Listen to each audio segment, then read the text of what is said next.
Hello, and welcome to today's event on Deepfakes, Disinformation, and Democracy, or the D3 Policy Conference.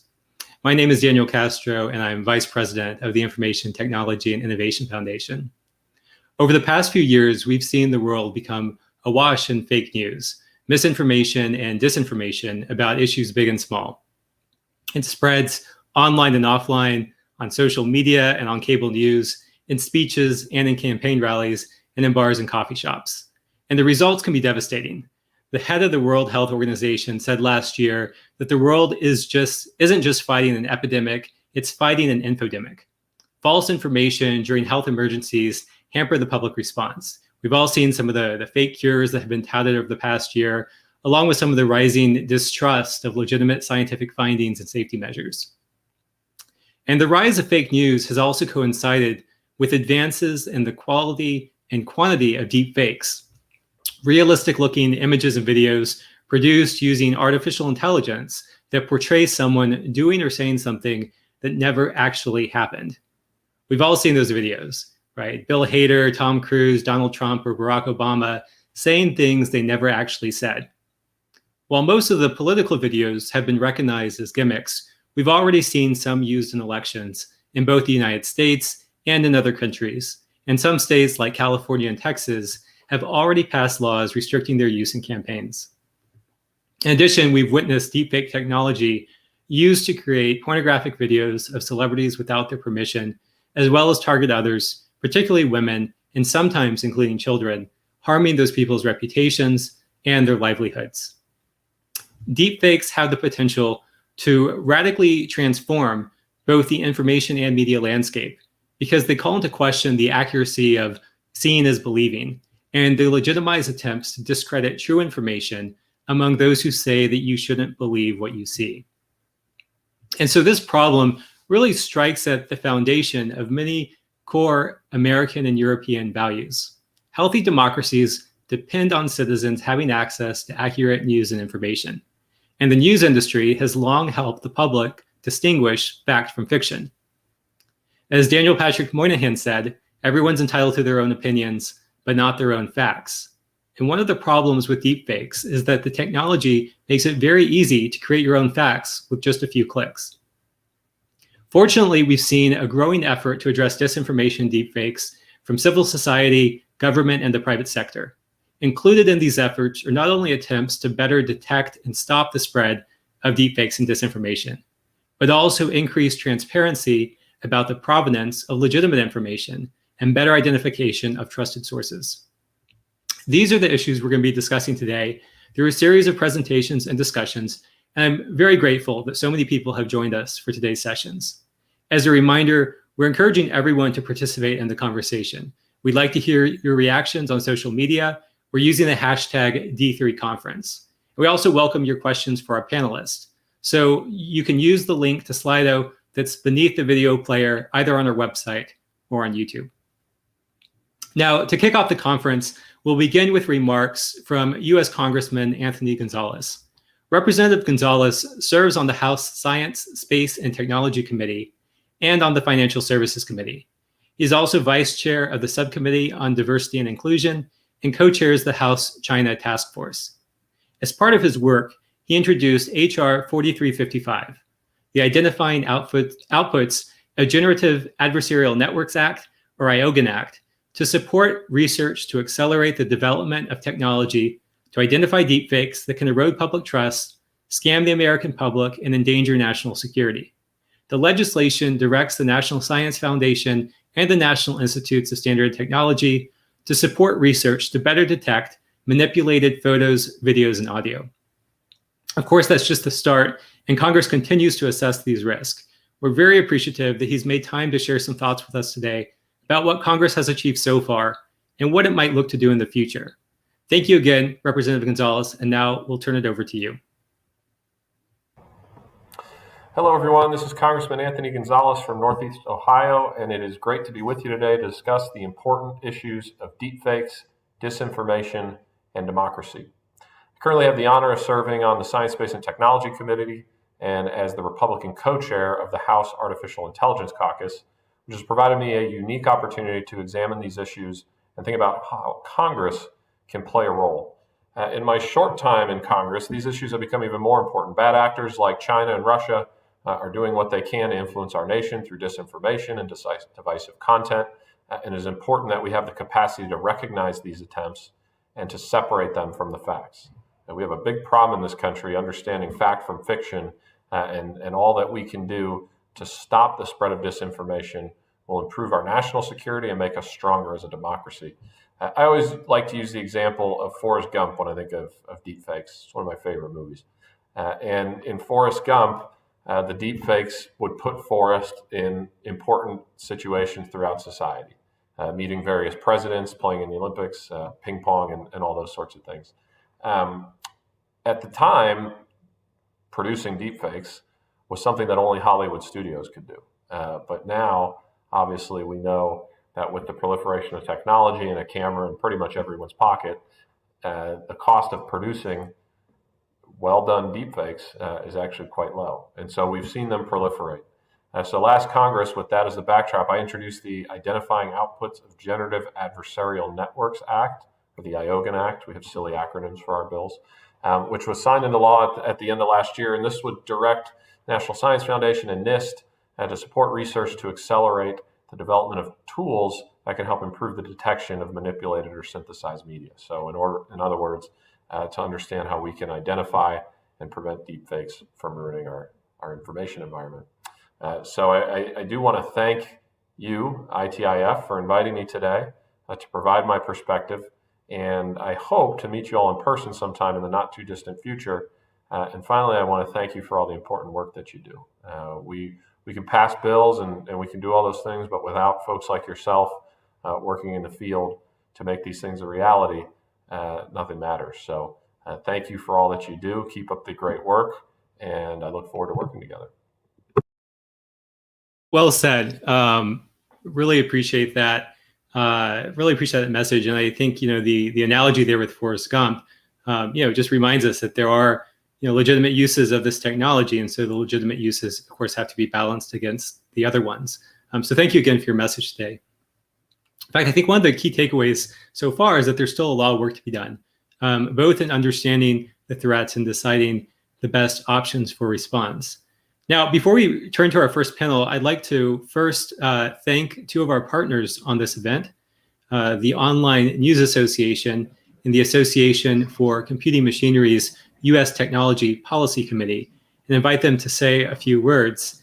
Joining me is Jessica Strelitz with the Online News Association and Adam Eisgrau with the ACM's U.S. Technology Policy Committee.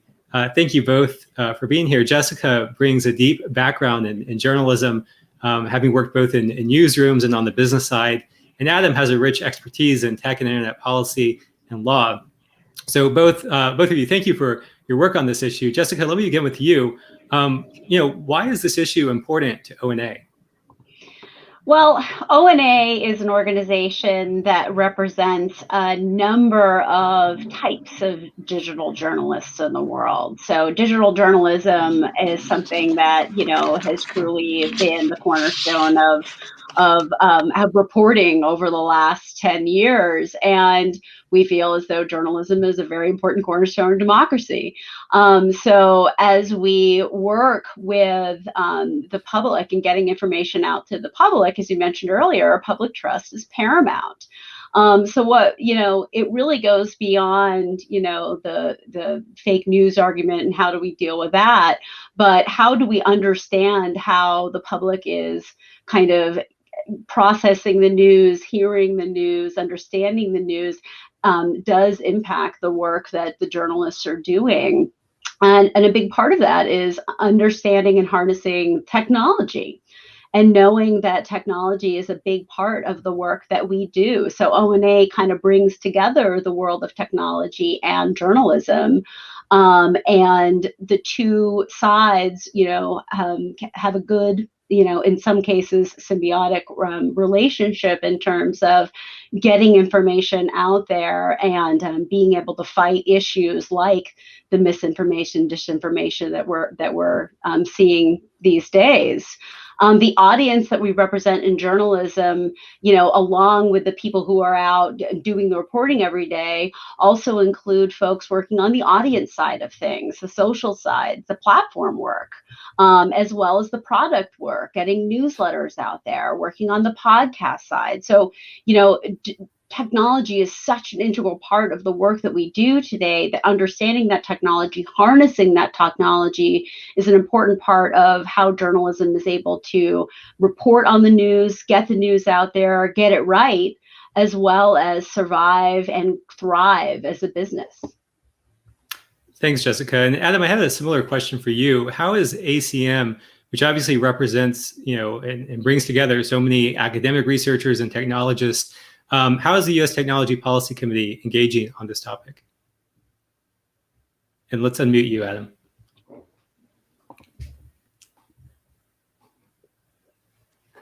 There we are. Thank you. Trust me, my members, 100,000 plus of them around the world, have a firmer grip on technology than apparently I do with regard to the mute button. But that's a good answer, or a good beginning to an answer to your question, Daniel, and we do appreciate being part of this great event. Congrats to ITIF for being on the laboring oar of organizing it. The answer as to how we're engaging is on this issue is how we engage on pretty much all issues, and the answer there, fair warning, a strained analogy is about to be made, is on all cylinders. The organization itself, to take just a moment of background, is the world's largest professional society for people, and by people I mean individuals, engaged in all aspects of computing. For those for whom our charmingly anachronistic name, Association for Computing Machinery, is not familiar, I'm willing to bet that the annual Alan M. Turing Award, sometimes called in by Jessica's journalists the Nobel Prize of Computing, may be more familiar, and that is indeed an ACM award, our flagship award, which we're very proud to hand out on an annual basis. The cylinders I was referring to refer to what the organization has been about for almost 75 years. In fact, next year is that anniversary, which is publishing, putting on conferences, fostering connections and commonalities between and among everyone in the profession. And that means both in academia, as you pointed out, as well as in corporations and indeed in government. Some of our members and more illustrious members have served as deputy chief technologists of the United States within the White House, for example. Many others have held other positions within NIST and other significant agencies. The cylinders that I was referring to very briefly are, to fasten your seatbelts, rattle them off quickly, are a worldwide membership, as I said, of over 100,000 individuals, about half of those in the United States and others pretty much everywhere else in the world that you might imagine. We publish 60 journals, 7 magazines, 35 newsletters, and about 15 books a year. And aside from that, we're uninvolved in publishing. 300 plus conferences and workshops are put out over the course of the year worldwide, and the proceedings of those are often published. Some of our flagship publications, for those in the field may be familiar, the Proceedings of the ACM and CACM, the communications of the organization. We're organized into, count them, 38 separate, call them affinity groups within the organization. They call themselves special interest groups, but in Washington, we're not going to use that phrase. We'll refer to them as affinity groups. And at least a couple of them, the SIG pertaining to artificial intelligence and the one pertaining to computer and human interface, are intimately involved in dealing with deep fakes. We also put all of that published material, or virtually all of it, in a digital library, which is accessible to members and other subscribers. Just this morning, doing a search on deep fakes resulted in literally over 100 hits, surveys, articles, etc. We also are known for, within the profession, at the risk of sounding immodest, a platinum-edged code of ethics, which was just revised a couple of years ago. It's essentially the Hippocratic Oath with a lot of footnotes for the profession. It binds ACM members, and we hope it's influential on others, including policymakers.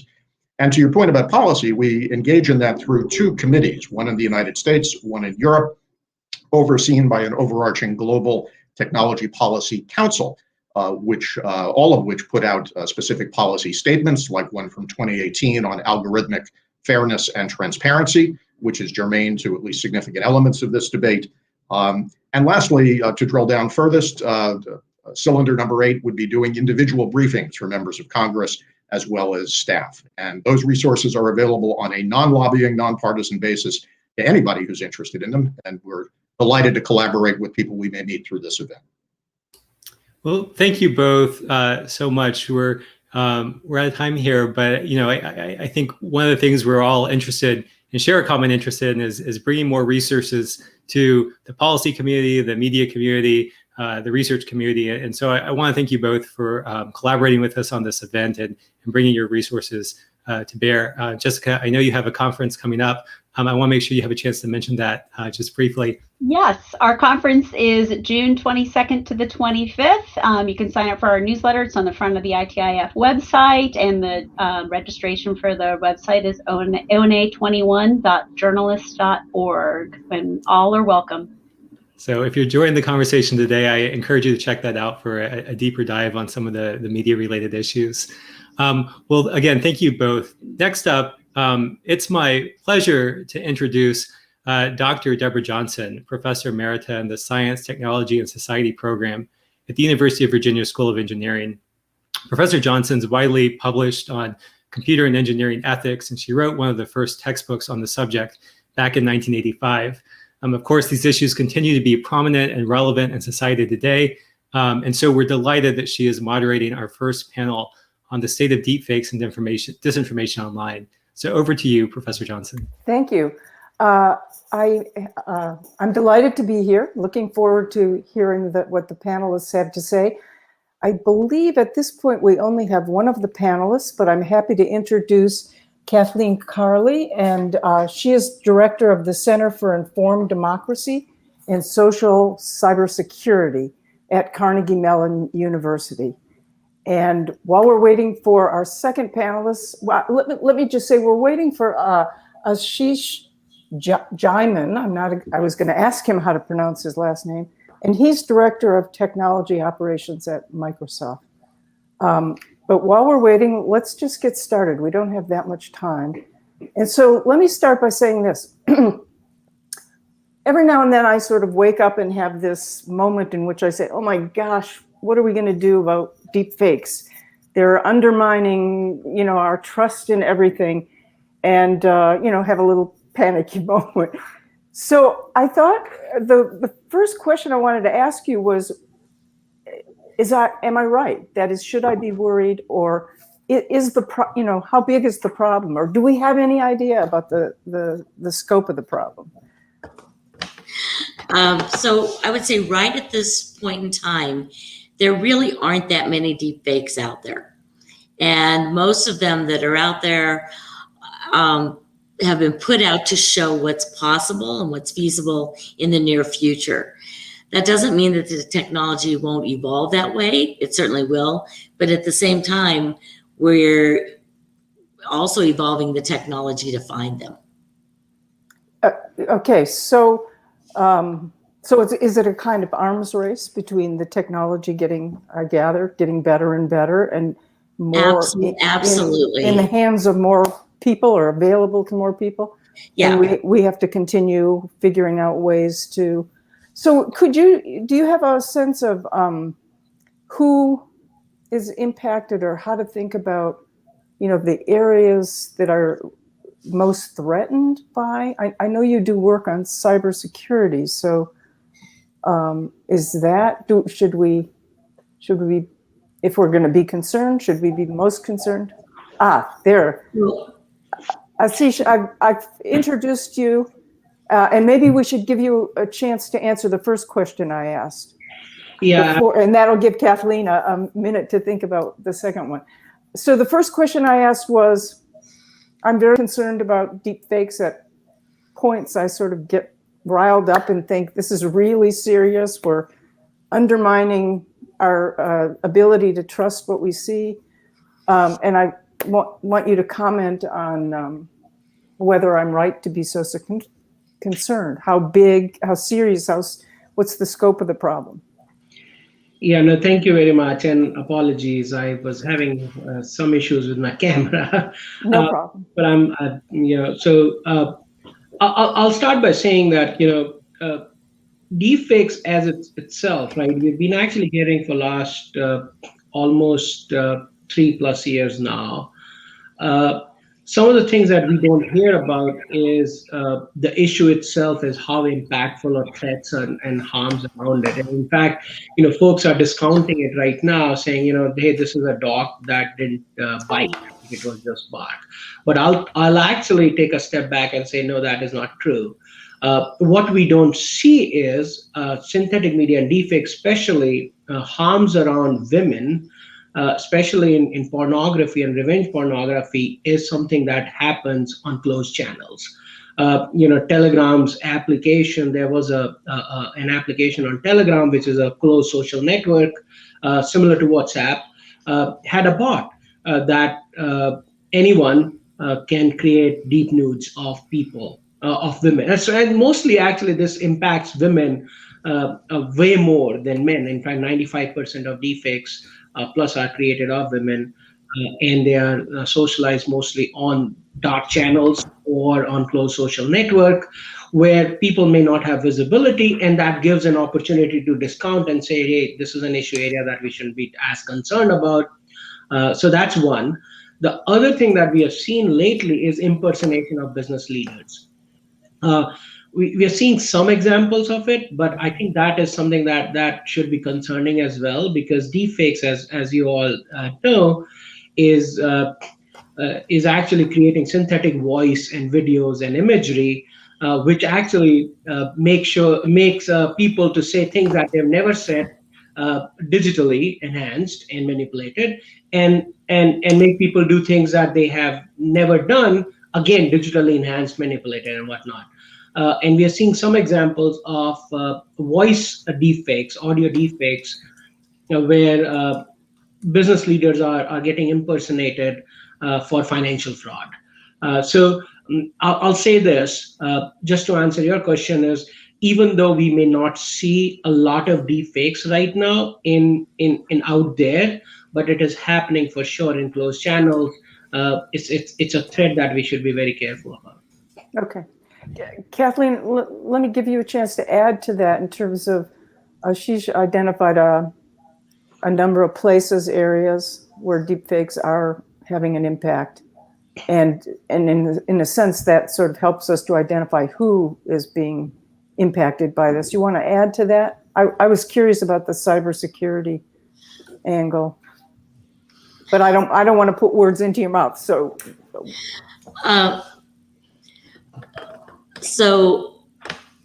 I would say that if you put deepfakes in the context of all the different kinds of disinformation and bots and so on that are out there, it's not that there's so much of it. In fact, we often find, estimates that less than 5 to 20% of all stories, depending on the topic, are, of this genre. But the point about a lot of it is that it's highly targeted. And a lot of it is targeted at at-risk minority groups. A lot of it is targeted to try to get certain sales to go up. A bunch of it is targeted at creating political unrest in a variety of countries, across the world, and so on. From a pure attack the computer cybersecurity perspective, the main point of it there is really kind of expeditions to see whom they can get inside a company to give out information through various kind of phishing and things like that. Yeah. Good. Yeah.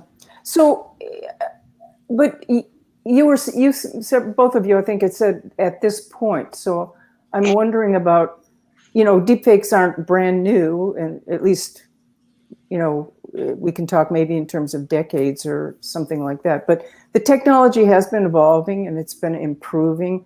And so I'm curious to know how that, whether, I guess the big question is, are we on top of it? That is, are we working as hard to figure out how to deal with it? And I guess when I say deal with it, we have to think both technically as well as policy. But let's just start out with, in terms of the technical part, are we making progress on figuring out, or how has the landscape of that changed? That would be, I think, helpful to know. Yeah, let's go back to Ashish. Yeah, so deepfakes, so synthetic media again has been around, right? Especially in Hollywood, right, and art and expression, where we are seeing synthetic environments and personas are created, even lip syncing. But the technology is evolving at a very, very rapid pace recently. In last 4 years or so, with the invention of GANs, or generative adversarial networks, where two AI algorithms pitch against each other to create a even better synthetic deepfake or synthetic media deepfakes, as well as the second addition to this is the scale and speed that it can be distributed. So not only created using sophisticated technology, but distribution and democratization of distribution with the speed and scale. Now going back to your main question, which I kind of missed, but can you repeat it, please, Deb? Because Whether or not we're developing the countermeasures quickly enough. So I can say about the tech industry, especially, and when I say, I'm not just saying about Microsoft, but across the board in technology field, industry, we've been, and civil society, we've been actually keeping tab of this issue area for last 2+ years, working very hard. But the problem is very complex and very hard. Detection of deepfakes is super, super hard. So from our perspective, we think about countermeasures or deepfakes into 4 different categories.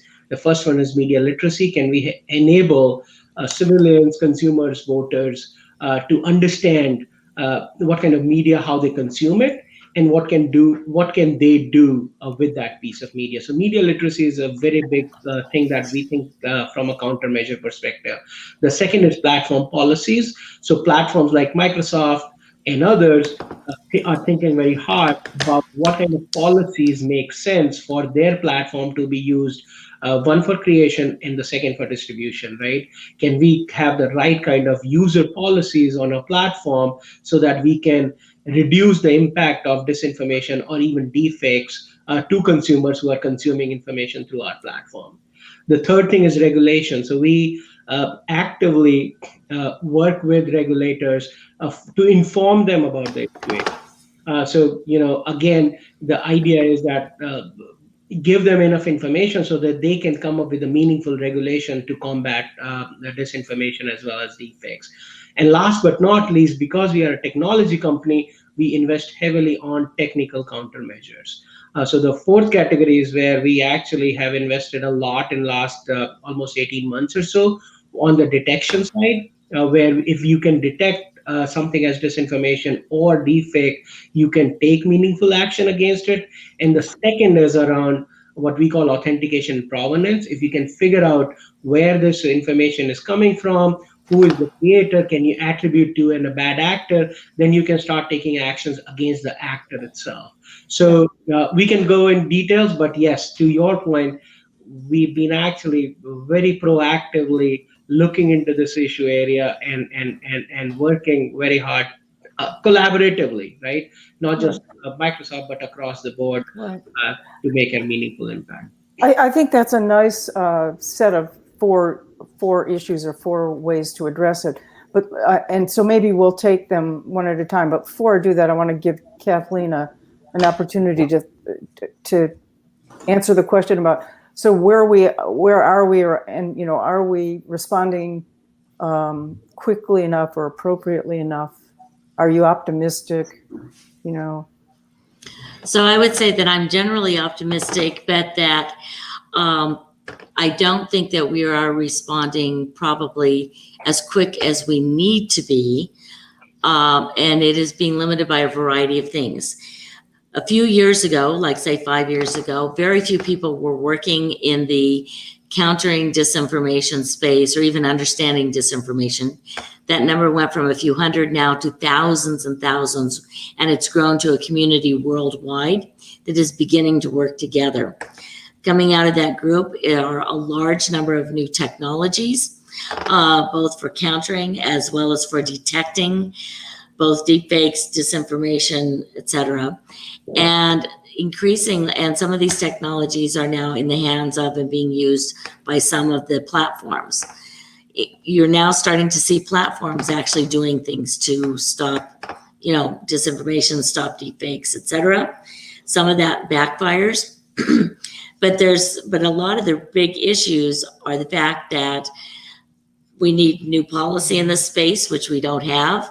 We do not have coordination across the platforms, and there's so much disinformation out there that if one of them counters it, it'll just pop up somewhere else and then come back. Mm-hmm. We don't have a lot of, uniform access to high quality data for the science community to do as much as they could be doing. And then we're currently hampered.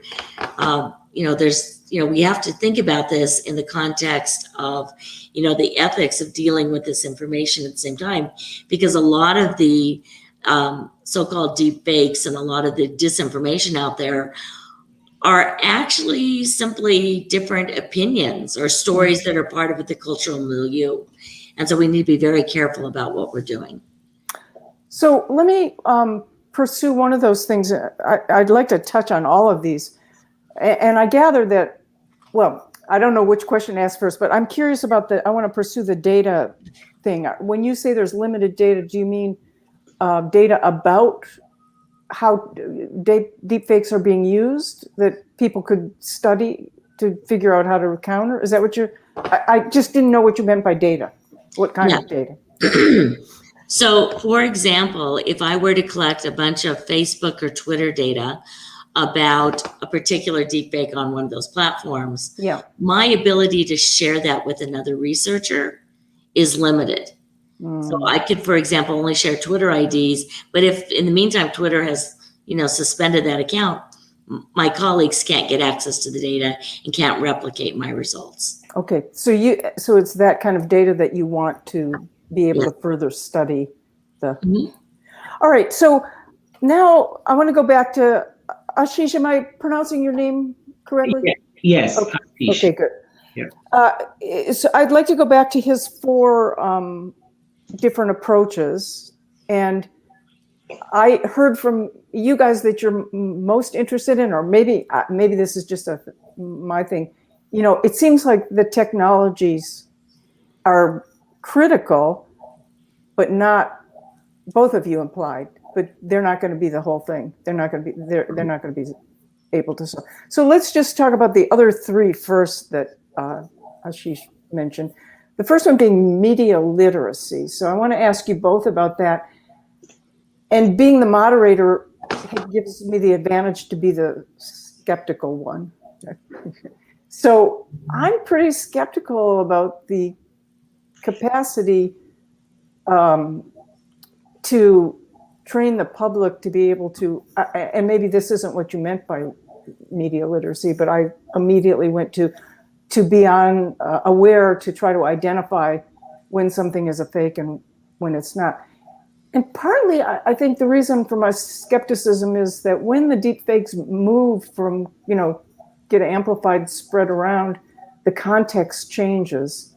So it's very hard, or makes it harder to tell when you're seeing something real and when, you're seeing something that actually happened. But let's see, let's go back to Ashish. Yeah. So what do you have what are you thinking about media literacy that might work in this context? Well, so again, detection of deepfakes is hard, right? Especially the way the technology has evolved. It is literally impossible for a human to actually try to detect that something is fake. Yeah, not. I mean, just to jump in, it used to be that because the technology was crude, you could tell people to look certain places in an image to see where in the eyes or whatever to see the flaw. But now it's better and better. And it's getting better, right? As we speak, right? So that's one. The other is, which is actually even more important point, which you alluded to, is most of these narratives, deepfakes or disinformation. Deepfakes is just a tool, right, to spread falsehood. If you think about it, right? It caters to our prejudices, our own biases, our own opinions, based on our echo chamber that we live in. So it's more of a societal problem that deepfakes can exploit very, very easily, because at the end of the day, as consumers, we have our own opinions. We like something, we don't like something, we have biases, and these tools and technology exploit those biases. So where does, from our perspective, when we talk about media literacy, it's not about, hey, can you detect something fake or not, but it's more about, are you critical consumers of information, right? Are you thinking hard before you share whatever information you come across, which actually aligns with your beliefs? You just share it to your group, or you actually take a step back. So there are tools and technologies that all of us should be aware of. Easy things like, hey, can I look for an alternative narrative here? Internet provides us a lot of tools. There are abilities to search for an alternative narrative or different opinion. We can do that. So the idea is not for someone to actually detect if it is fake or not, but understand that the information they are consuming may be fake, aligns with their biases, or if it does not, it could be fake as well. So can I be a more skeptic consumer of information? Do I have the tools to decipher that information in the right way before I become part of the problem and start? Right. So you're thinking of media literacy, not just about deep fakes, but kind of a broader thing about broader media information. Be a smart media consumer, essentially. Yeah, exactly. Okay. Learning one, yes. All right, Kathleen, what do you think about media literacy as a? So I do think that we do need to be teaching people better media literacy techniques, but there's a lot of problems with what is currently being taught in that area. First off, a lot of the stuff that's being taught, is aimed off of critical thinking principles, ideas like, if one site says something weird, go out and check it. And if you see it 2 other sites, then it probably is real. That doesn't work in social media. And so we need to come up with better idea of what critical thinking really means in this new information environment. The second thing is that a lot of the way we've taught media literacy is by teaching little gimmicks, like you said, look for, errors around the eyes, or look for a gender mismatch between name and image. Those, again, are becoming less useful because the technology is becoming more sophisticated. The other problem with media literacy is you can be extremely literate, but you still have your own biases toward things, right? And people's ability to detect disinformation or detect fakes, in part, is a function of whether or not that the other presenter is agreeing with them, right? So if you're a Democrat, you're more likely to be able to spot Republican deep fakes and vice versa. So you're more, as opposed to ones from your own group. So there's always an in-group bias. My side doesn't do it as well. Right. And then even if we were able to teach all these things extremely well and could do it and could get rid of bias, part of the problem is that when we teach it in small settings, right? One teacher and 25 kids, or maybe it's an adult literacy class. We need to be able to teach it at scale, online, and with supporting technologies, because this is one of those areas that's going to keep evolving and changing, so that media literacy needs to evolve with it, so that each year we're adding new components or new features and dropping out parts that don't exist or aren't relevant anymore. Yeah, I agree. I just add one more quickly thing to what Kathleen said is, yes, we do need all that, especially tools which are accessible, simple, and can be used at scale. right? Because the way the information, especially on social media, dissipates or distributes, it's at the scale of the internet, and we need similar tools where I, as a simple consumer, should be able to identify something and quickly get some more information about that particular piece of media at that scale as well, and So- accessible way. Yeah. So by at scale, you mean, I was confused about whether you meant by at scale the number of people that have to be use this, or whether it's the amount of information that that an individual has to. Both. Both. Both. Yeah.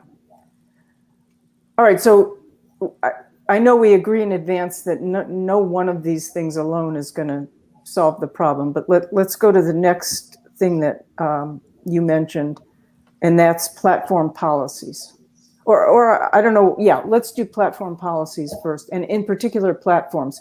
So what do you think? Let's start off just kind of state of things. Where do you think we are? Do you think that platforms have been making progress in their policies?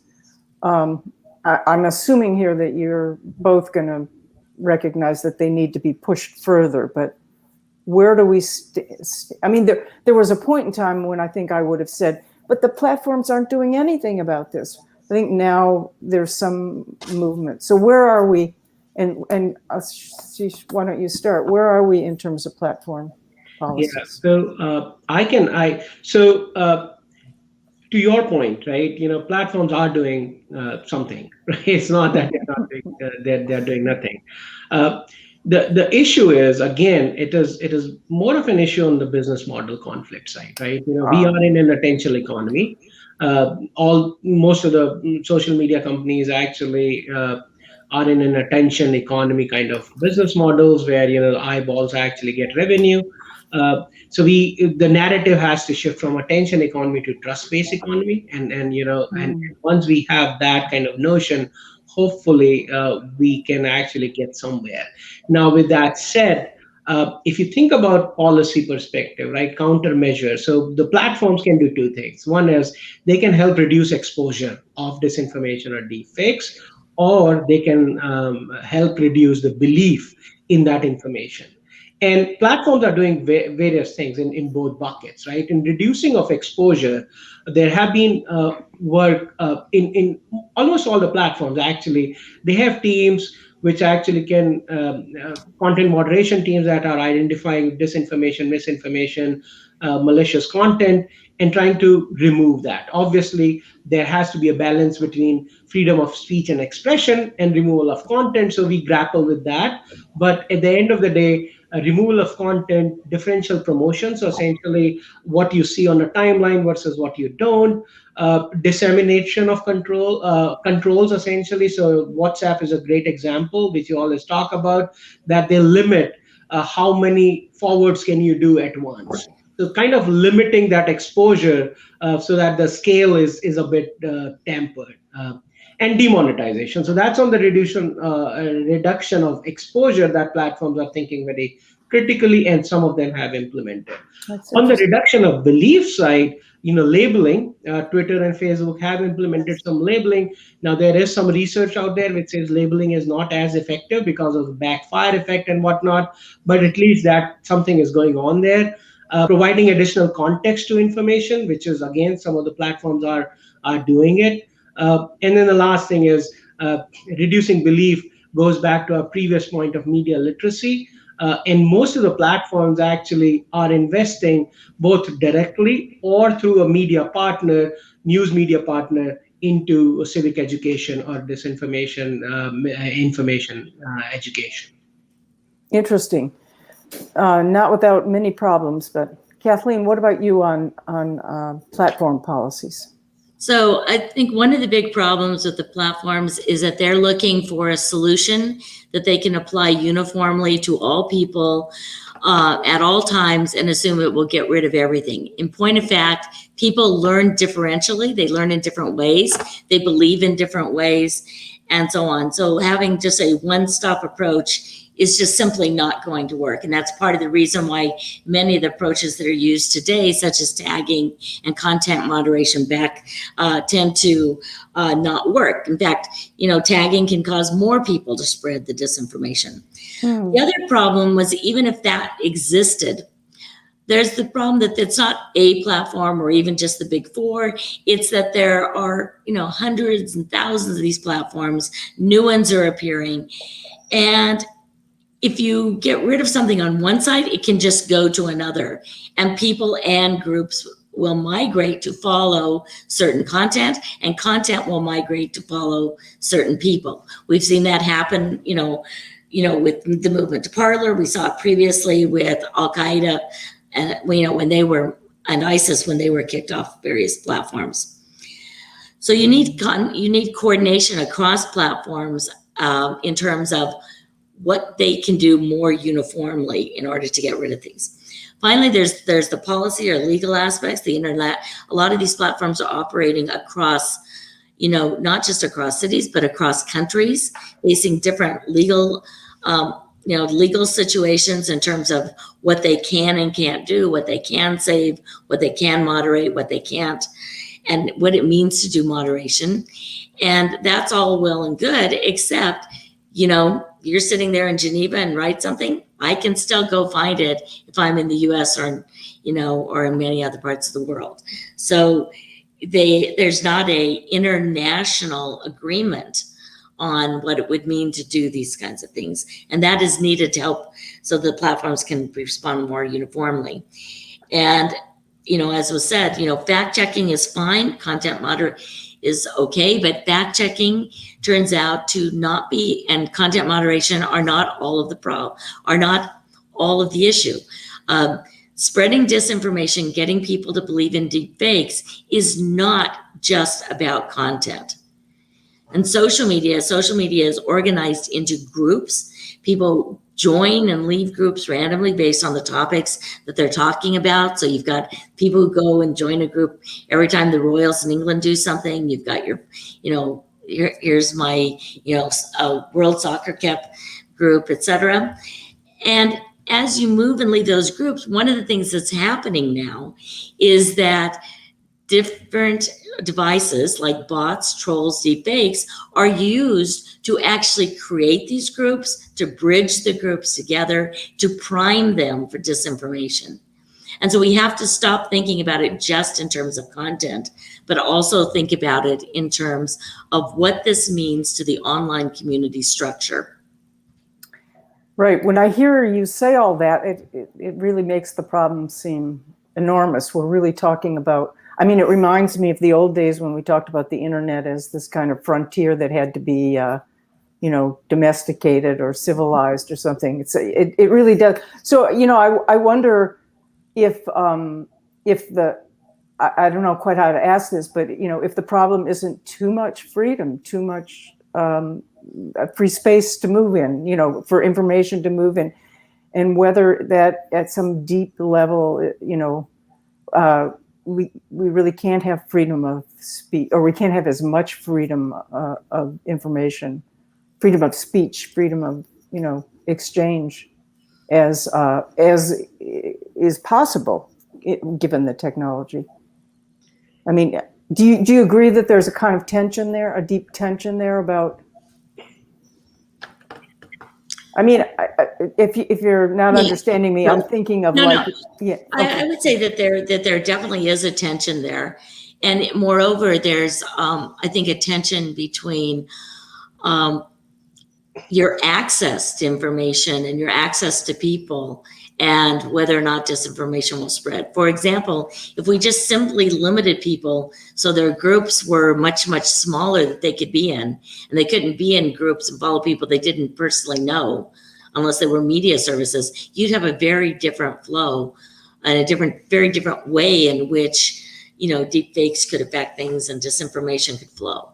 So in some sense, when it's, no holds barred, you can talk to whoever you want to, you can say whatever you want, you're getting a very uncontrolled situation. Yeah.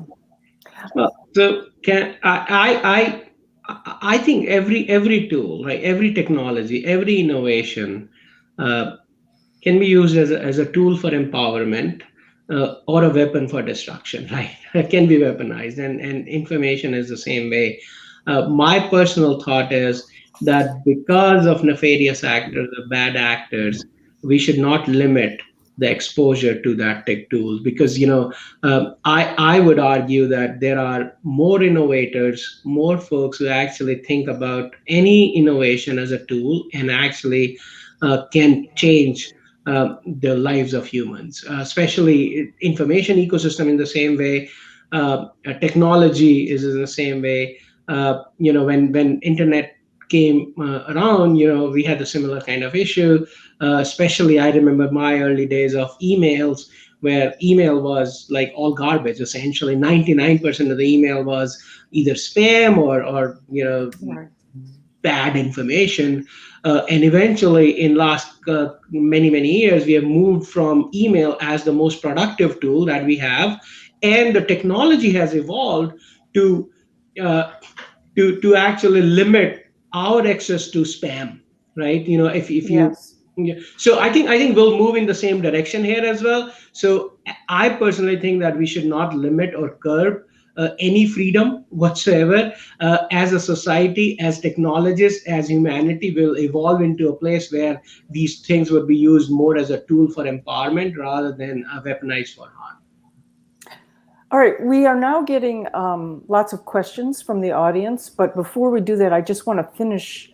I want to add one little thing on how we were going through media literacy and platform policies. Let's just talk for a minute about regulation and whether or not, and what role or what the possibilities are for regulation, and how much can regulation contribute to counteracting the problems.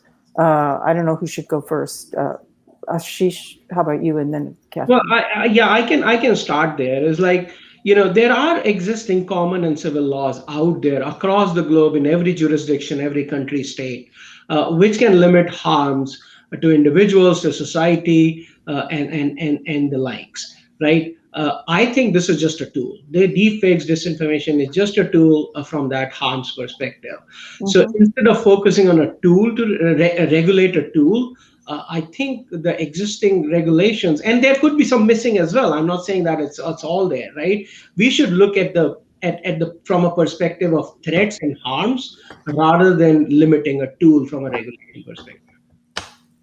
What about you, Kathleen? So I would say that around the world, we're grappling with what kind of laws and policies are needed. But there's two different kinds that would be beneficial. One is that if we could come up with a way of thinking about disinformation, much like we do with pornography, in a way that could be legally recognized, and that could actually then you could put some teeth behind the laws for what you could actually, how you could actually indict people, what you could actually do to them. But right now it's kind of out there in Neverland and treated as a free speech issue, which I think is misleading. The second kind of policy are not government type policies, but corporate policies. And that is every corporation needs to think about not just having a cyber team, but a social cyber team. It's to maintain their brand, to monitor their airspace, and so on. And that's a whole different set of skills, but it's the kind of thing that as kind of grown-up companies in this modern age, is needed to make sure that your people within your organization are safe, and that your organization is maintaining itself in ethical ways outside in social media. Good. All right. Well, one of the questions, I realized we jumped very quickly into all the problems that deepfakes pose, maybe because I started off with my concerns. But one of the questions from the audience is, can you name any examples of, had to do with, are there any good, let me see if I can, can deepfakes ever be used for good? And I can, I know there are examples, so let's just at least put those on the table. I mean, none of us are calling for an end to deepfakes, right? So Yeah, so I think there's a taxonomy problem here, right?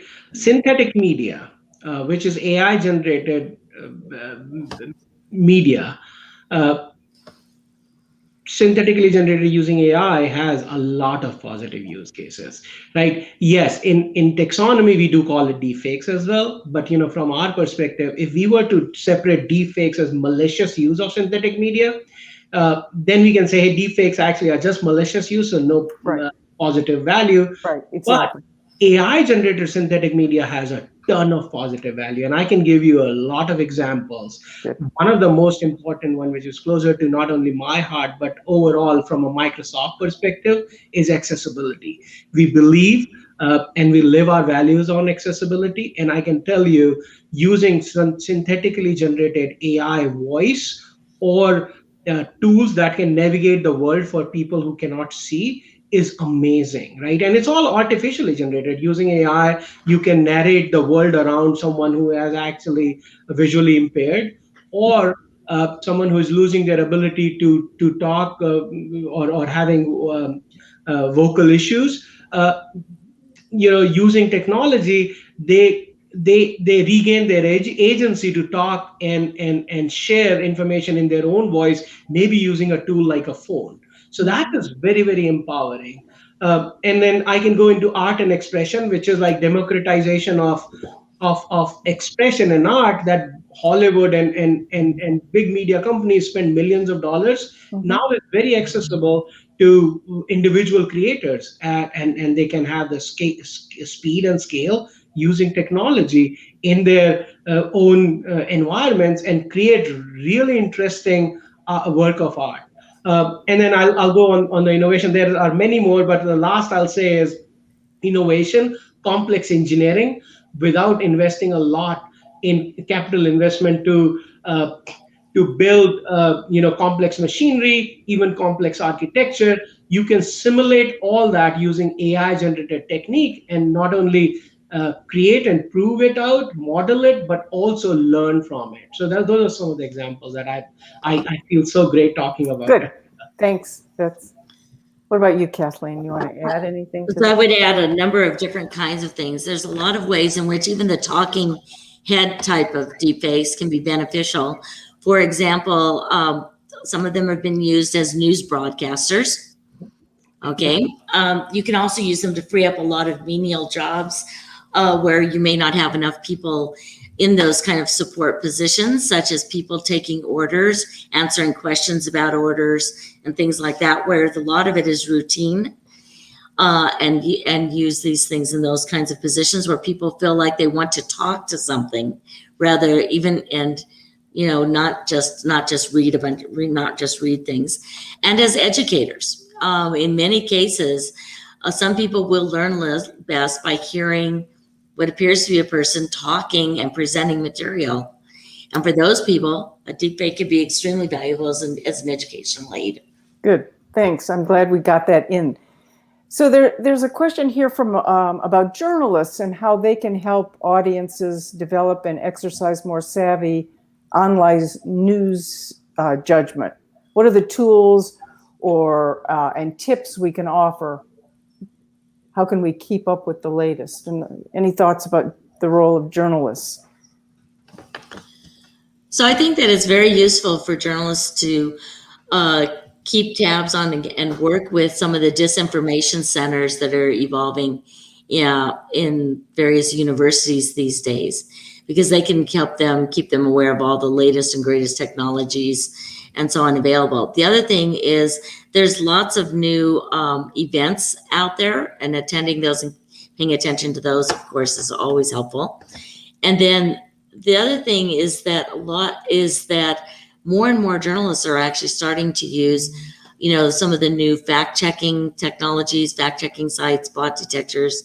And I think staying on top of it, kind of computational journalism, making it more part of the profession, as I think is part of the importance of this. And it's also helpful given that, we're shutting down so many journalists all around the world because, creating these journalism deserts, newspaper deserts, because there just aren't enough journalists out there for the space that needs to be covered. So they need these technologies to help them do their job in many times. Absolutely. Yeah, I agree. That's the positive use case of synthetic media essentially is to help innovate in the news industry, especially around the news desert kind of scenarios. Local journalism is under threat, so you can use these technologies. One thing I'll just quickly add is one thing that we want to also be careful is sometimes news media inadvertently can amplify disinformation and deepfake by just reporting on it. Right, so journalists should be trained on how to report on disinformation and synthetic media in the right way. There is something called the truth sandwich, which was proposed by I think NYU, where it's a tool for journalists on how they should be reporting about disinformation or synthetic media deepfakes, especially malicious use cases, where they would bring up the alternative view in the part of the story rather than just disinformation. Okay. Good. Okay, we also have an interesting question about data, and I'll give this one to Kathleen because I know you do collect data. There's a question about the data that's available regarding the susceptibility of individuals to deep fakes, including the characteristics of the person or the content. Has there been much research done on that? Yes, there is some research on that, and there's actually growing research on that. A lot of it has been done with either surveys or lab studies. A little bit of it has been done with people in context with real social media, although that's very, very rare. Most of it is kind of psychological, looking at psychological factors, sociological factors, and educational factors. And that, and a lot of that work shows that that being susceptible is not just an age thing. It's not a traditional, do you have more degrees kind of thing.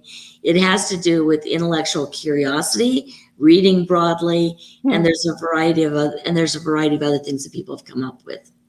Okay, that's good. All right, we have literally just a few minutes left. Do you want to have a final word about this, or? Well, I can just add on to what Kathleen said is, and I'm trying to also position it as something that we also are thinking broadly is, which Kathleen mentioned early in the conversation, is around cybersecurity, right?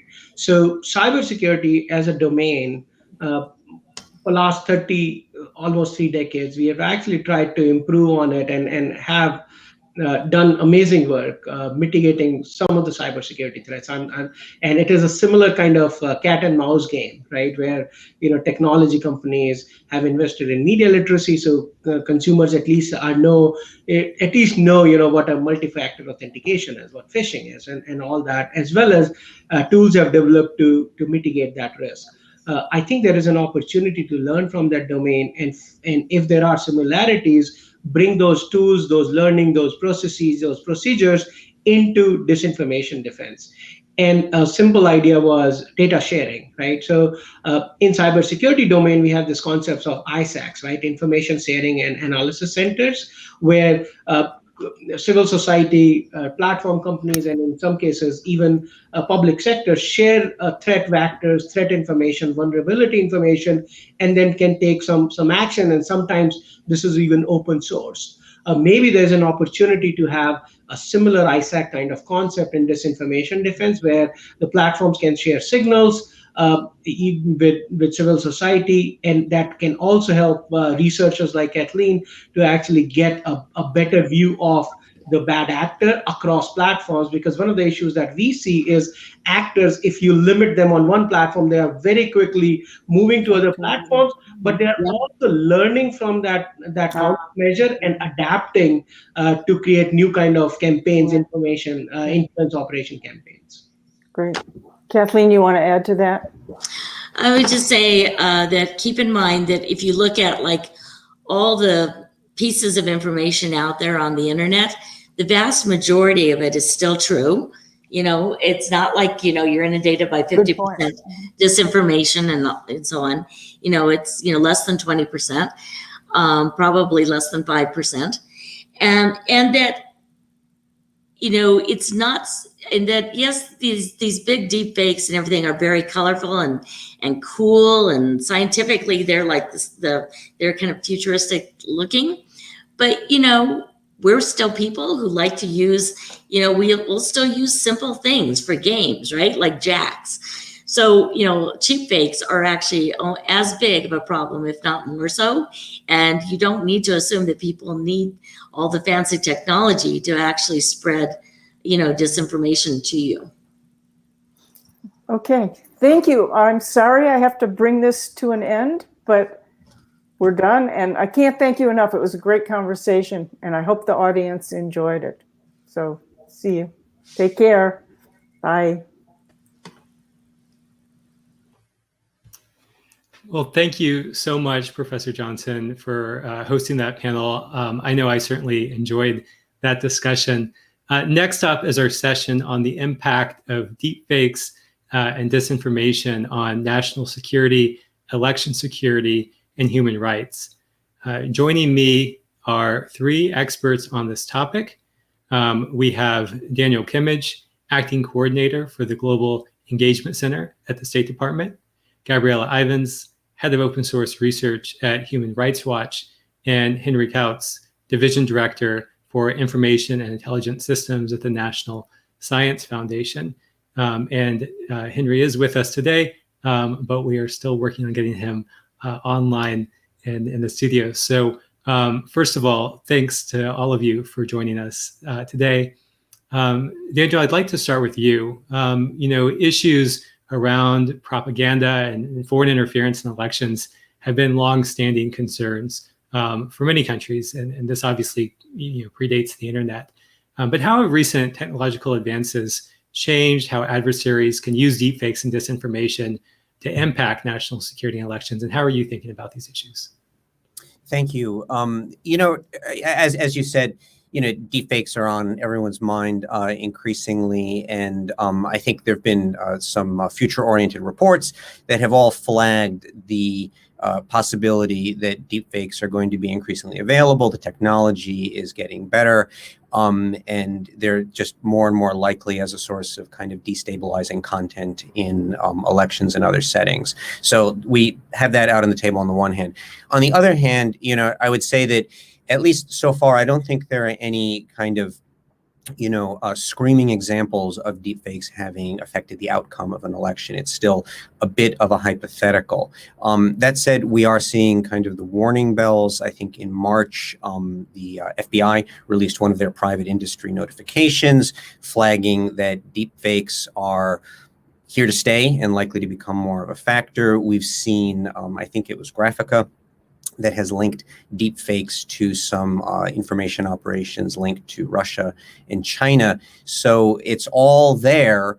And we do have, as I said, I think a bit of a breather right now in the research community and the government community, because it hasn't, the problem hasn't metastasized to the extent that potentially could, to explore some of the countermeasures, things like identification technologies, et cetera, media literacy, working with some of the platforms on how better to exchange information. So this could be the lull before the storm, of course, but I think that depending on how well we are able to put this time to good use and bring various communities of interest together, we do have a chance to head some of this off.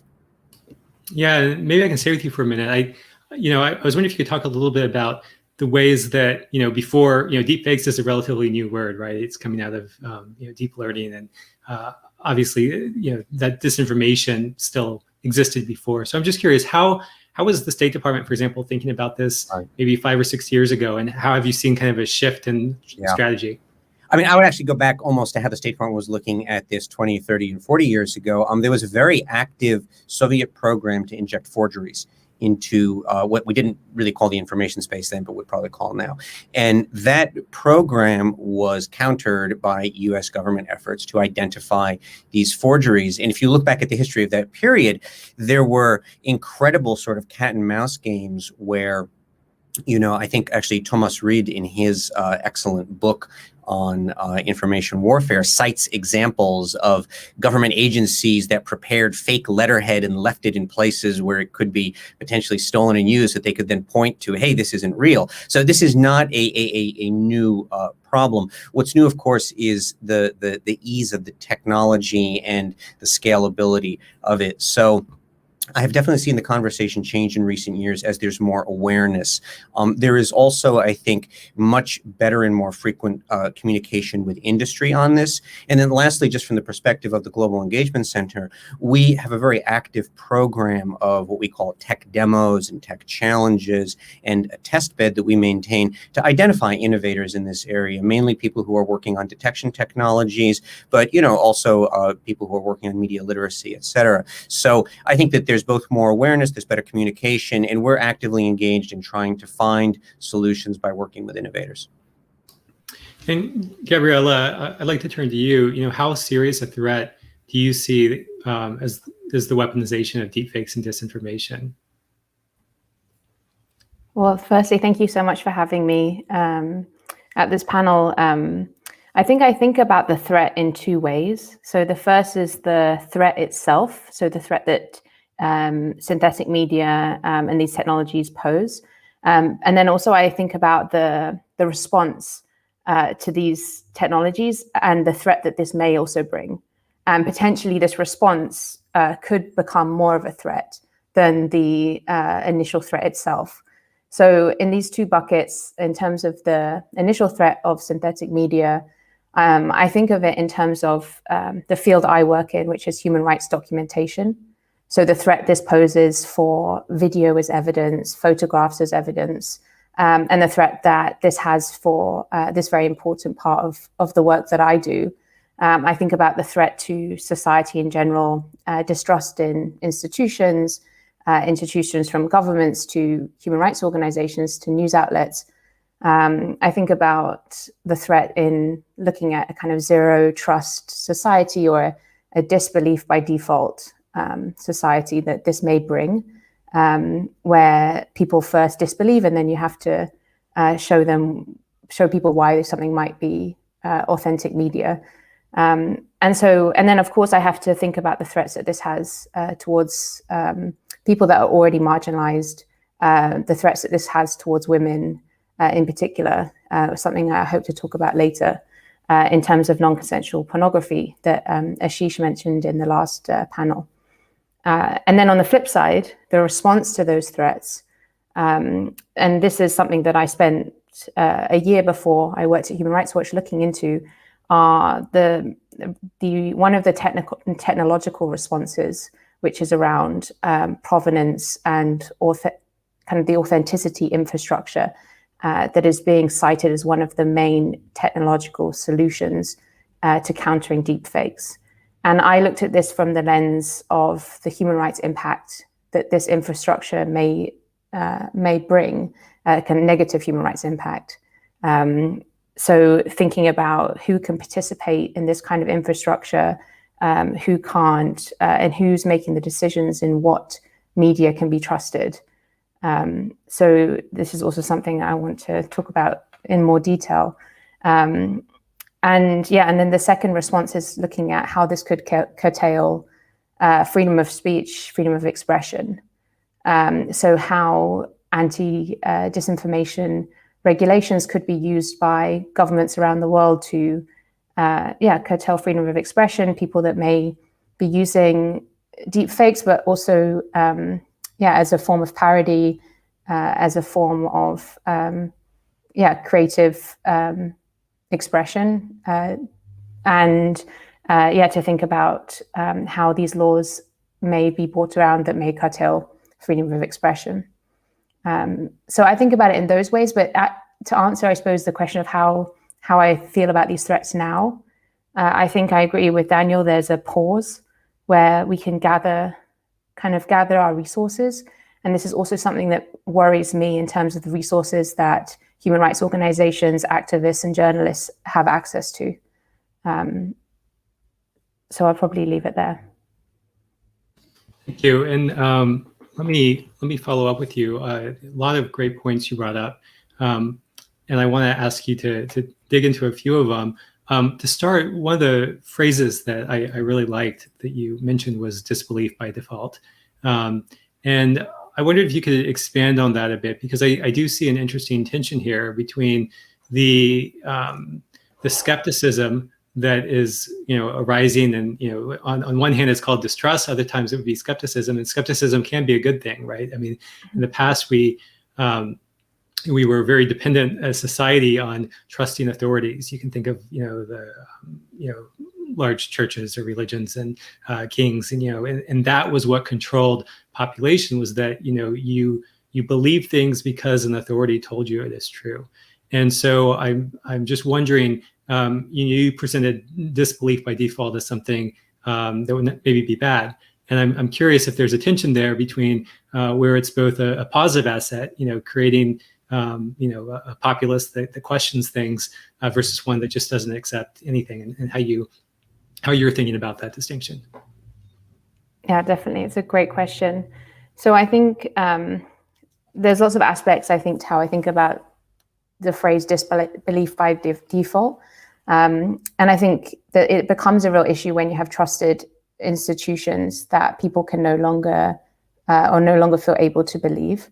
And so this term was coined by Witness, an organization that I was a fellow at, where I wrote a report called "Ticks or It Didn't Happen," that kind of summed up 14 key dilemmas in building this kind of authenticity infrastructure. And "Ticks or It Didn't Happen," I think the name also sums up the disbelief by default kind of tension, that you need to see a tick, or which we didn't realize didn't translate into the US English, or a check mark in order to believe something. And so Witness uses the phrase prepare, don't panic. And I think that's a really helpful way to think about this, where I think this healthy degree of skepticism is essential in terms of media literacy, in terms of encouraging people not just to look for ticks, but also or check marks, but also to understand the logic behind that, how these decisions are made, able to process all this information that people are receiving. But it becomes very problematic if people's first reactions are not to believe anything, because then it just becomes really difficult to do the jobs that, for instance, I have, where you're trying to report and expose human rights violations, and you're trying to gather as many facts as possible, and you're entering into an ecosystem that by default doesn't trust what you're saying. And so I think that these are some of the tensions where it's key to have skepticism, but I think a healthy amount, and not one that will stop you functioning in democracies. So that's how, so I think skepticism essential, but my worry about disbelief by default, it will impact courts of law. It will impact what kind of information people are wanting to accept or able to accept. So this is why I think that kind of zero trust society is something to push back on. Thank you so much for those comments. I just want to note for the audience that unfortunately it looks like Henry has some technical difficulties, so he will not be joining us for this panel, but we will of course continue on. And I think we're having a great conversation here. So I want to turn back to Daniel and dig a little bit more into these human rights issues. Obviously, the State Department is kind of at the forefront of using U.S. economic power and leadership to pave a path forward on human rights. How do you see the rise of deepfakes and disinformation having an impact in this area, and how are you thinking about those challenges? Well, I think Gabriella has covered actually a lot of this more eloquently than I could. The point I would reinforce that she made is that there's a phenomenon I think scholars have identified as the liar's dividend, in deep fakes, where it simply undermines everyone's trust in documentary evidence. So everything becomes sort of equally invalid. And of course, what this does is it undermines the entire edifice of seeking documentary evidence for violations, which then feeds hopefully into a process of justice and bringing people to account, which then can act as a deterrent to prevent future human rights abuses. And of course, the key element in this cycle is the documentary evidence. And if you have both the presence of potentially faked evidence, and then as a side effect of that, this liar's dividend where everyone is discounting what they see, you have a really problematic environment to continue this. And I would simply say that this sort of cycle that I've described with the collection of evidence and advocacy organizations and an attempt to bring things to justice has really been built over decades by a very dedicated community. So it drives home the urgency of the task here in both identifying what technical means we might have to detect things like deep fakes, but also to, and I really liked, and I apologize if I've forgotten the phrase, the, don't panic, but, take concerted action, as I'm now mistranslating it in remembering. But, we don't need to panic about this. It's not an information apocalypse, etc. We need to approach it and really look at the tools that we have, understanding that the greater good we're serving is the preservation, or in some cases, the restoration of this cycle and its key component, which is documentary evidence. Yeah, I think it's always interesting to me on some of these issues that we know the technology is developing, we know the risk is growing, and we shouldn't panic. And I agree with that. But at the same time, there's often this case of 5 years down the road, people say, oh, this is a big problem today. Why was nobody doing more about it 5 years ago? And so, it's always that question of, are we striking the right balance? Obviously, none of us can predict the future. So, we don't know that. But we do see, patterns, and we know that one thing is always true. Bad actors will try and exploit technology for, different economic and political gains.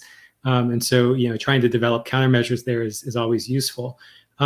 Daniel, if I could stay with you for a moment, one of the things I wanted to ask you about, you had mentioned earlier about, some of the kind of tech opportunities in this place that you're exploring.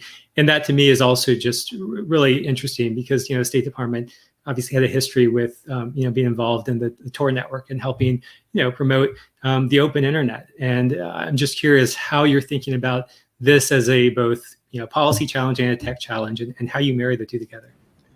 Sure. So at the Global Engagement Center, we've developed a pretty active technology engagement program. Patricia Watts, who leads our technology engagement team, I think is familiar to many people in industry now. And what she and her colleagues have created is a sort of virtuous cycle of identifying and encouraging innovation. I actually take the virtuous cycle language from a report that the National Security Commission on Artificial Intelligence identified when they looked at the way the GEC is doing this. And to sort of put it in a nutshell, we have every 2 weeks tech demos where we have generally fairly small, innovative outfits, but sometimes larger groups like Microsoft, for example, come in and just show us the tools that they're working on. And we have a panel that looks at these tools, and if it's got some promise, we have a test bed we run that we put it through its paces, and then we maintain a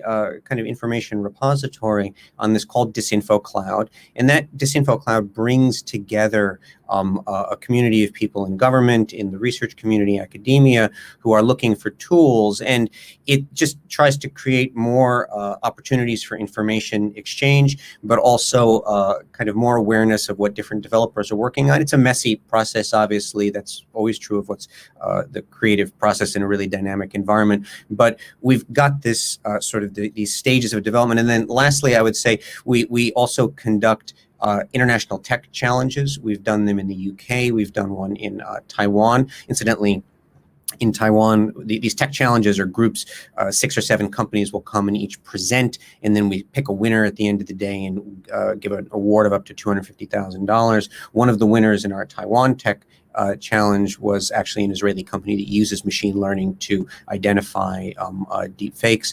But and then more recently, we just did a virtual tech challenge in Africa. And these are opportunities both to raise awareness, but also, once again, to identify innovators. And in that vein, those of you in the development and other communities who are working on this, please feel free to reach out to us through Disinfo Cloud. It's disinfocloud.com, or you can just email us at gecincubator@state.gov. That's GEC Incubator, one word, at state.gov. Thanks. Thank you. And Gabriella, we'll come back to you on this question of how can how effective are existing countermeasures. Daniel was talking about some of the development that's going on there. You've obviously been working at the forefront of trying to do these investigations into human rights abuses, and I'm sure you're starting to encounter or think about what the future might look like, what the information and use environment might look like. How effective are existing countermeasures for combating disinformation and addressing the liar's dilemma that Daniel discussed? I think it makes me think, how effective for who? So who has access to these kind of tools? Who has access to? I think there is a skills deficit with this. I think, as you're saying, Daniel Castro, this is a relatively new field. And so when you're looking at media forensics as well, you're looking at who has the skills that we need to understand the way that tools are developed, the way that decisions are made, but also detecting deep fakes. And human rights organizations certainly don't have those skills. And most of the avenues to gain these skills are only available for people entering into law enforcement, mainly in the US. So I think there will be a deficit of skills in the coming years.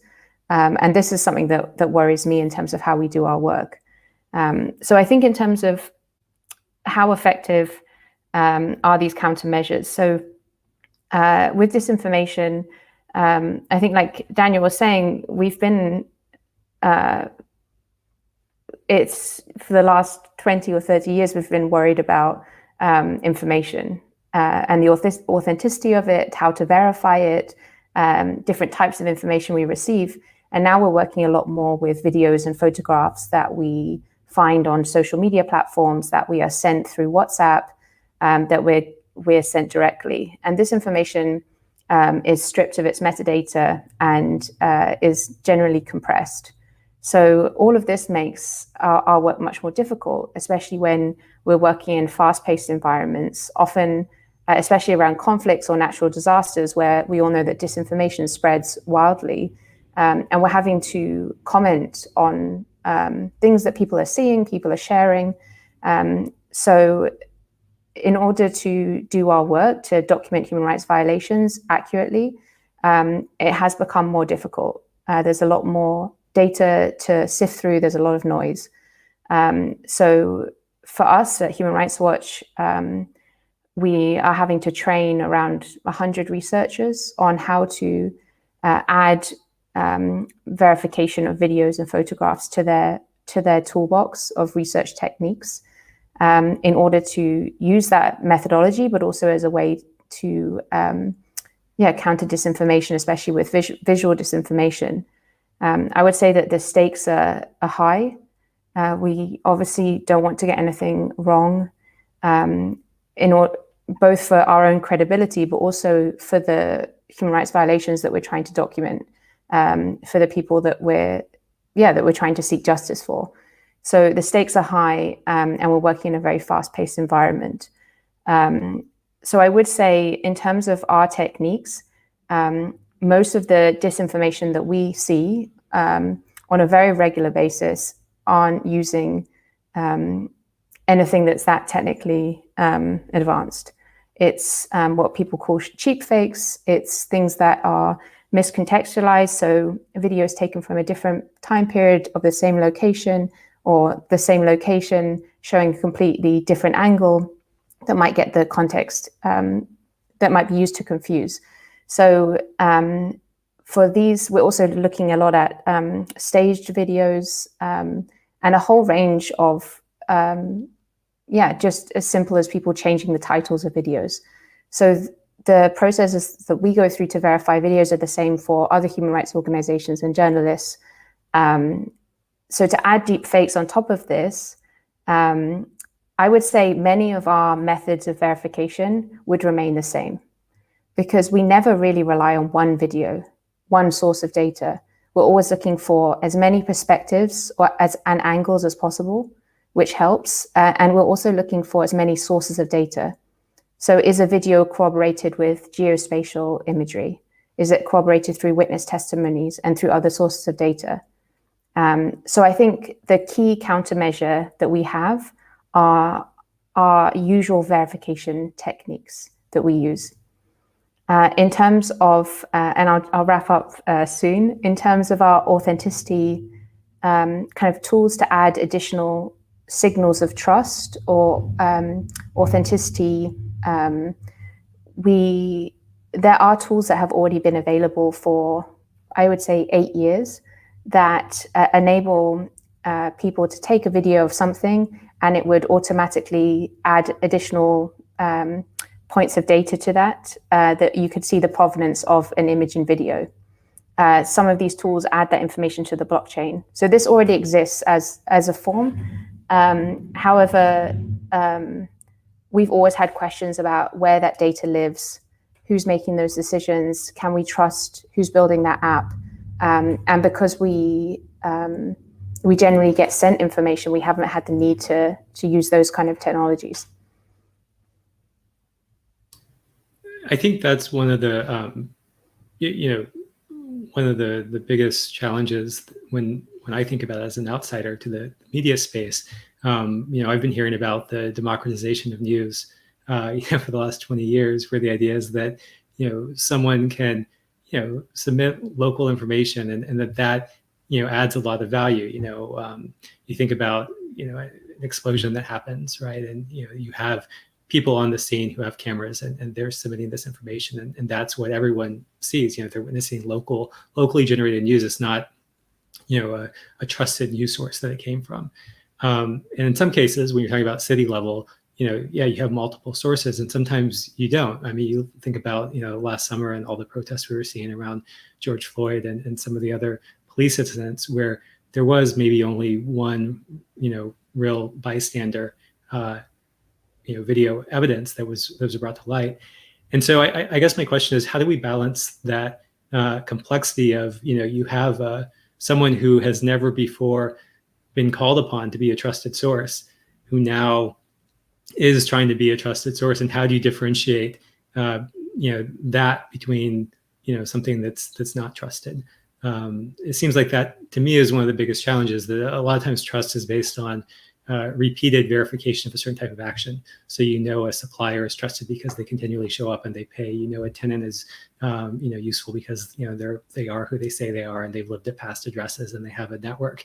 What do you do when if we're talking about this democratization of news gathering, where you can't necessarily, you don't have much information about the person that you're being called upon to trust? Yeah, and this is something that we work through every day in our work. So as I mentioned, we try and cross-corroborate with as many different forms of data as possible. So sometimes that's a number of interviews. Sometimes we might interview the person who took the video and go through our process of verifying what they're telling us. Does it match the video? Are they able to provide us the original video, where we can also look at the metadata, knowing that can be altered, but as that additional form, are we able to send it to a media forensics expert to see if they can say anything more conclusive? And this is all balanced with how important is this video, and how can this change what we're trying to change? And if it's deemed to be a very important video, then we would go through as many checks as possible.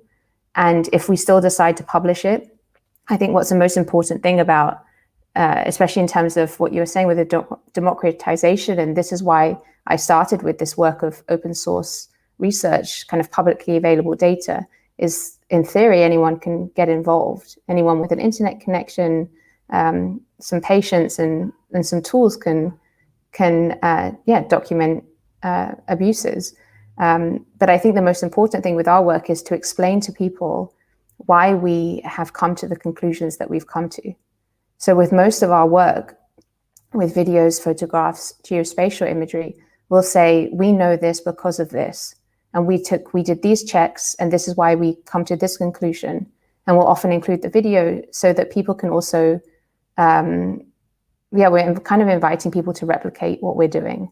And so I think that all of these checks are our way of verifying the media that we're working with. Mm-hmm. Daniel, let me start with you on this next question and then turn back to Gabriella. What role, we right now at this event, we have a number of people participating who are in the research and technology community. What role do you think they should play in helping respond to these types of threats? How do you want them to engage? Sure. I mean, I would actually start just with a word of gratitude that most of what we know and understand about this problem really comes from the research community. And, there are different types of expertise that different, stakeholders, to use kind of the government word, bring to this. As Gabriella was just saying, there's an enormous amount of expertise and experience in the human rights community in terms of documenting and verifying evidence. There's also great expertise in the journalistic community on that. Coming to government, government can sometimes be a source of deep expertise and innovation, but often government is, I think, more effective in the role of a convener, providing resources and maintaining open communication with a community of interest. And, as I was discussing with our technology engagement efforts, that is what the GEC does try to do. We're lucky in that, we're in Washington, which has a very active research community, very engaged in questions of national security. But also, virtually we're, of course, connected with the world. So I would just say that, we do our best to, we provide support. We do provide some grants for organizations that do research. And as I said, we engage with the technology and innovation community. So the bottom line is that there's almost no more important component than the research community. They are always the ones who are going to be really at the cutting edge and helping us to understand this. And then, the development of the countermeasures really proceeds from that understanding. And Gabriella, really the same question to you. I mean, you've talked a little bit about the skills deficit. Is there a way that you see a role for the technology community to help there, or are you looking more for support in just expanding training? Yeah, I hadn't thought about how to fix that problem I identified yet, but I think certainly an equity when it comes to detection technology would be key. So all of those processes that I went through in my last answer, they all take time and resources. And if we're going to then add additional checks, that will also require technical skills that, just aren't that common. Not many people, and I think there'll be more of these skills being developed. But so I think what we need tools, and we need access to the kind of detection technologies that are emerging, and a way to communicate the findings of what's the new threats, because there's a chance that we may come across these in our work and not even know that they might be a new type of synthetic media within the cat and mouse game. So I think keeping people informed, this equity of tools is really important, and in that it should be ideally easy for people to understand, like explainable, and not just a kind of drop a video in here and tell us if this is fake or not, because I want to know, I want to have more information. I need to know how you've made that decision. I need to know if maybe there's been an error, if I can appeal it, if I was certainly if I was a social media user and someone said it was fake, I would want to appeal that, have a way to appeal those decisions, because it's a lot of power to be able to determine whether something is authentic or inauthentic, and what does that mean exactly. It could mean so many different things. It could not change what the video is showing. It could just be an editing or something else. So we need to have as many details as possible. So I think that's one. I don't think it's probably not too practical to think that human rights researchers human rights researchers and technologists, as I am, will retrain in this. But I think having more media forensic savvy human rights technologists is necessary, and also in news outlets. And I think also there needs to be, in the research community, ideally more research on how to debunk effectively. So as you mentioned, Daniel, the lies dividend, and there's questions around tainted truth that came up in a couple of studies before, that when one thing is deemed fake, then even true content with a true tag might also be thought of as fake. It's tainted. So I think that there's a lot of research to be done in terms of how do we debunk effectively. And First Draft News has a lot of really great resources on this, in terms of if it's too early, you might be amplifying something. If it's too late, then it's already taken hold. So I think that the more kind of the research ideally would happen in these two strains. We're going to be turning to some audience questions in a moment. I want to remember those who are watching that you can submit questions using the link to Slido at the bottom of the video player, either on the website or on YouTube.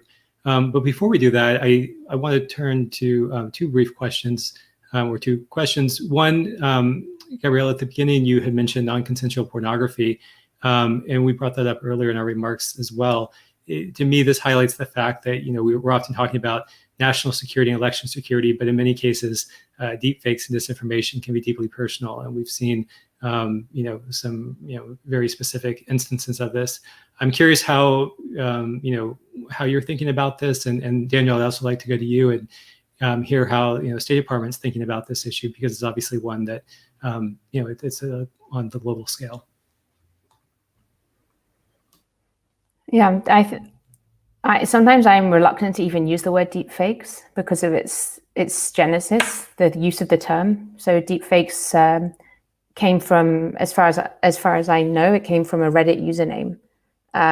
So it seems always strange to me that we're using the word deepfakes, and maybe fitting that it came from a Reddit username of a uploader uploading non-consensual images of women.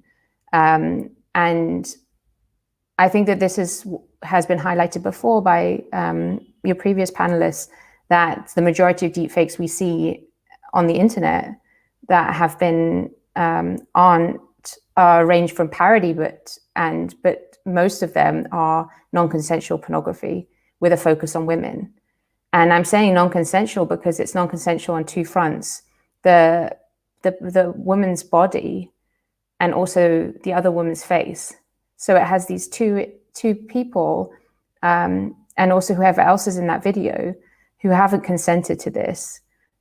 So all of the decisions that people make about what images they want to share of themselves have been completely taken from them.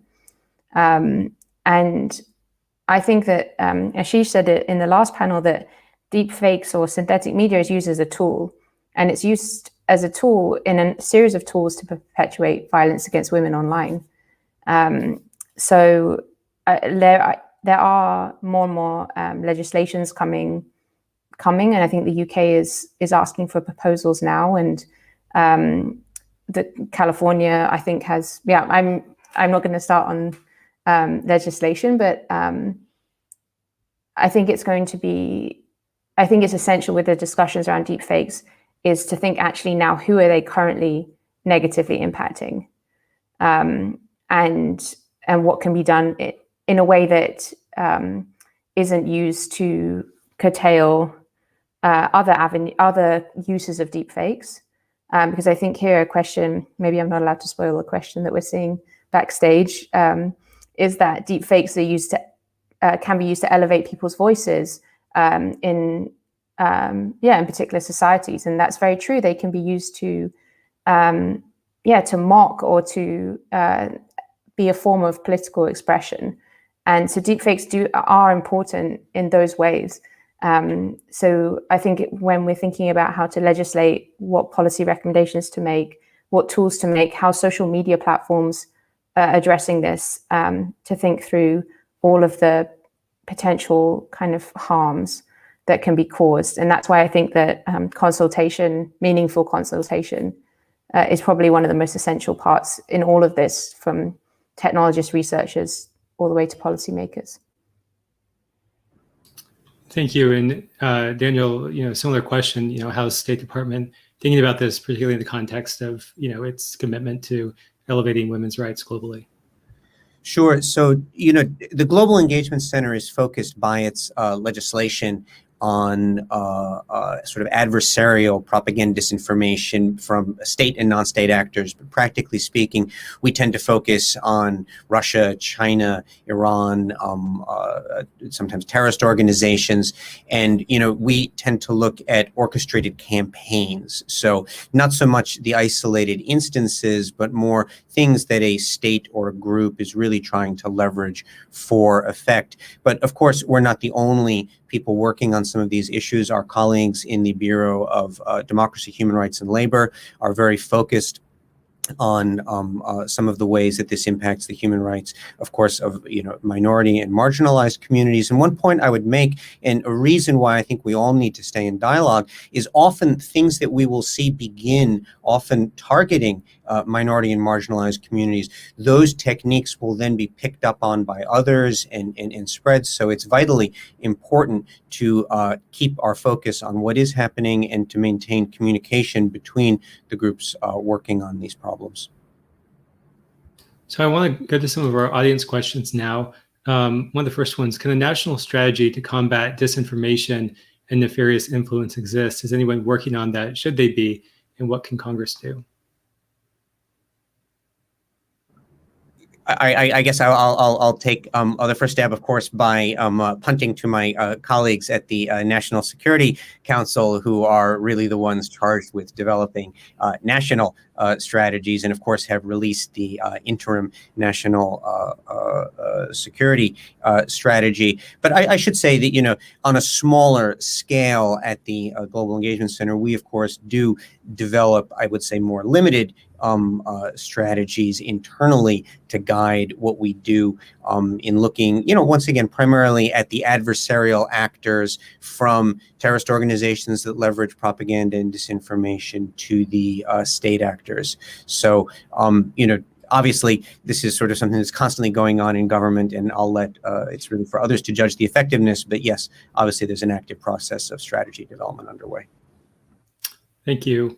Another question came in: how can journalists help audiences develop and exercise more savvy online news judgment? Maybe for Gabriella, what tools and tips can we offer, and how can we keep up with the latest information? Well, I won't be so bold to talk about what journalists should do, but some experiences I think that could be transferable from human rights organizations, and I do see the way that we're gathering information and processing it is very similar in many ways. And I do think, for me personally, the way I approach this is to be extremely clear and transparent, and try to communicate in a way that everyone will understand, where you got something from, why you're able to say what you're saying, why that they should, how you reached the conclusions that you reached. And there are a number of news outlets that are doing a lot of great work around misinformation, disinformation, deepfakes. Deutsche Welle here in Germany is working on that here.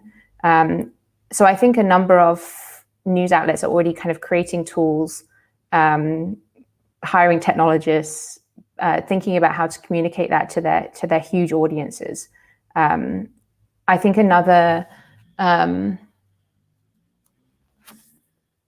I did have one more thing I wanted to say about journalists, but if I remember it, I'll come back to it. No problem. We have a few more questions along those lines, so it might come to you. Daniel, I want to go to you. There's a couple of questions here that I think are relevant. One, in a globalized society, should there be international guidelines when it comes to deep fakes, especially when it comes to election and foreign actors? And just thinking maybe a little more broadly, how is the U.S. collaborating with other governments around these issues? So I think I'll start with the easier part, which is on the some of the collaboration. And the information sharing has become very important. I think one of the themes in this whole discussion is that there are various researchers, activists, et cetera, who are seeing these be it deepfakes or other techniques used for propaganda and disinformation. And unless we exchange that information, it's not doing anyone any good. So maintaining and constantly updating sort of an inventory of what is happening in the space, and it's an enormously dynamic space, is one of the key tasks, really. And there have been, on the government side, a number of governments that have done reports after elections. I think you've seen much more transparency in our country after elections, talking about some of the measures taken to defend the integrity of the process. But other countries have done this as well. And of course, there is also less public information sharing. But I would really stress the information sharing part. Countries have their own rules, of course, for conducting elections. They differ from place to place. But we can really, I think, help each other a lot by identifying and sharing some of the information. In terms of international standards, I'm a little less sure what that would look like in the area of deepfakes. And I will say that there are some industry initiatives in the past on, I think the Global Internet Forum to Counter Terrorism has helped to at least bring some of the platforms together. And I know that in the EU, there have been, I think, some codes of conduct. I think it's still early. And, there are probably others who are more expert in the question of international standards here.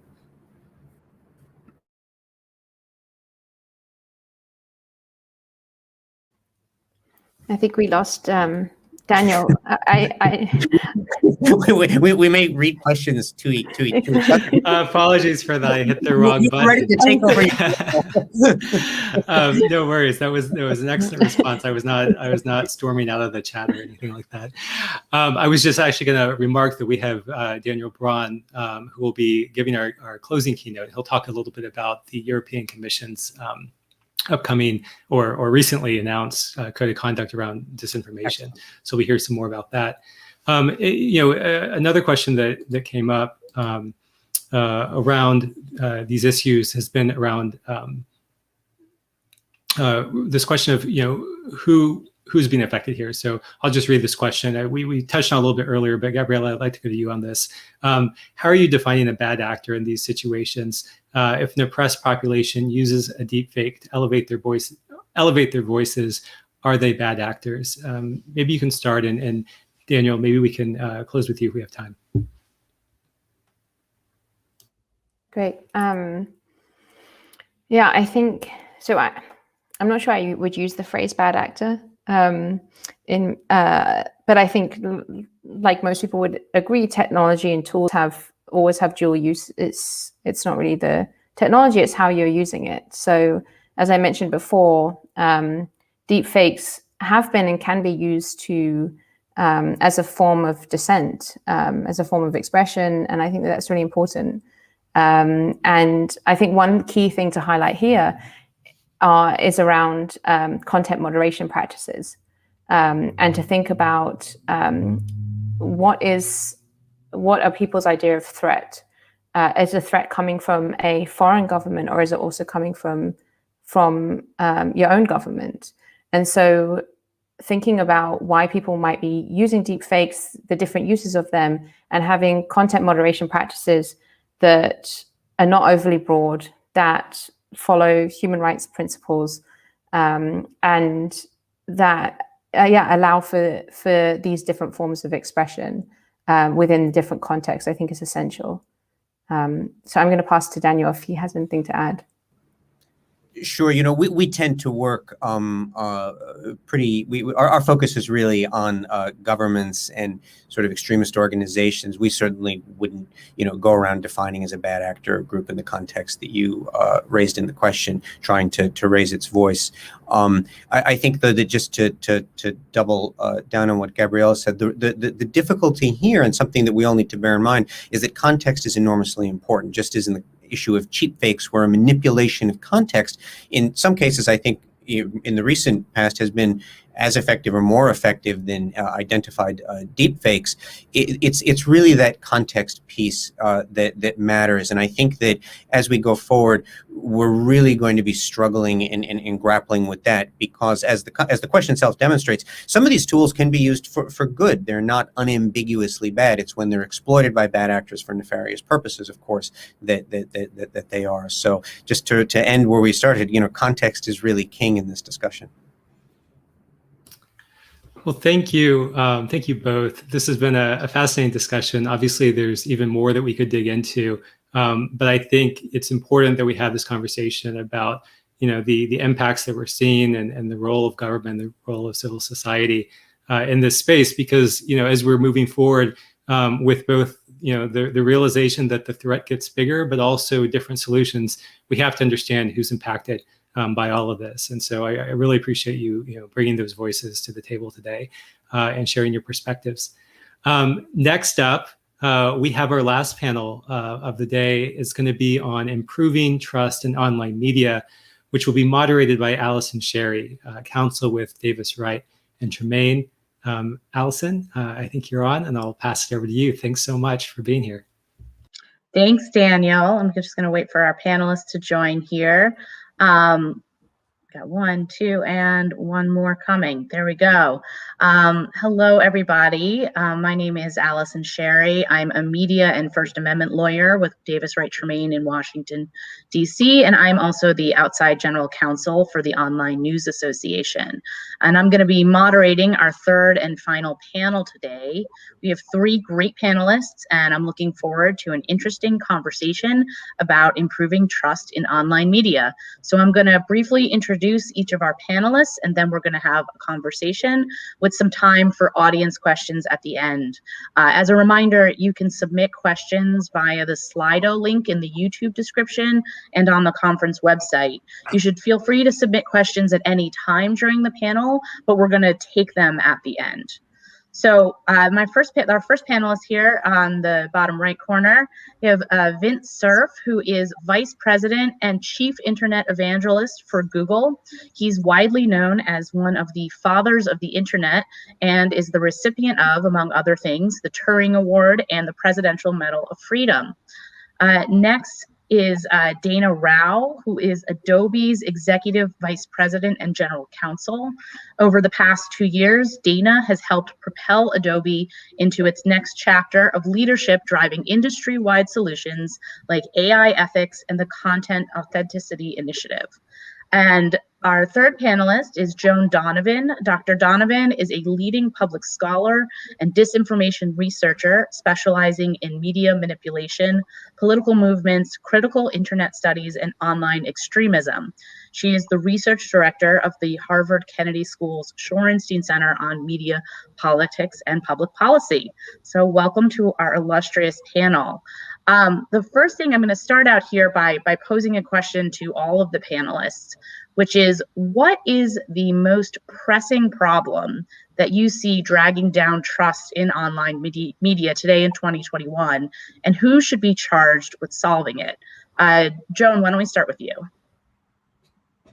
That's easy. Who should be charged with solving it? Of course. Not me. Yeah, it's a difficult question. Anybody but me, right?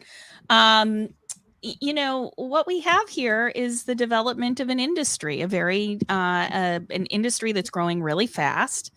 Information, obviously, as an industry has been around for quite some time, and we can think back to things like 411 and how egregious it was that we had to pay a quarter for it eventually just to be able to call up and find out what information is. Or where the movies are showing. And, but we've always had a kind of information industry. But what has been built on top of platforms in particular, social media in particular, is a disinformation industry. And that has a lot to do with the decentralization of gatekeepers, right? So it used to be pretty hard to get a hoax into major news. There were a lot of different gatekeepers, and they kept pretty tight control on information that got into the public, especially when we're talking about information at the scale that we're talking of right now.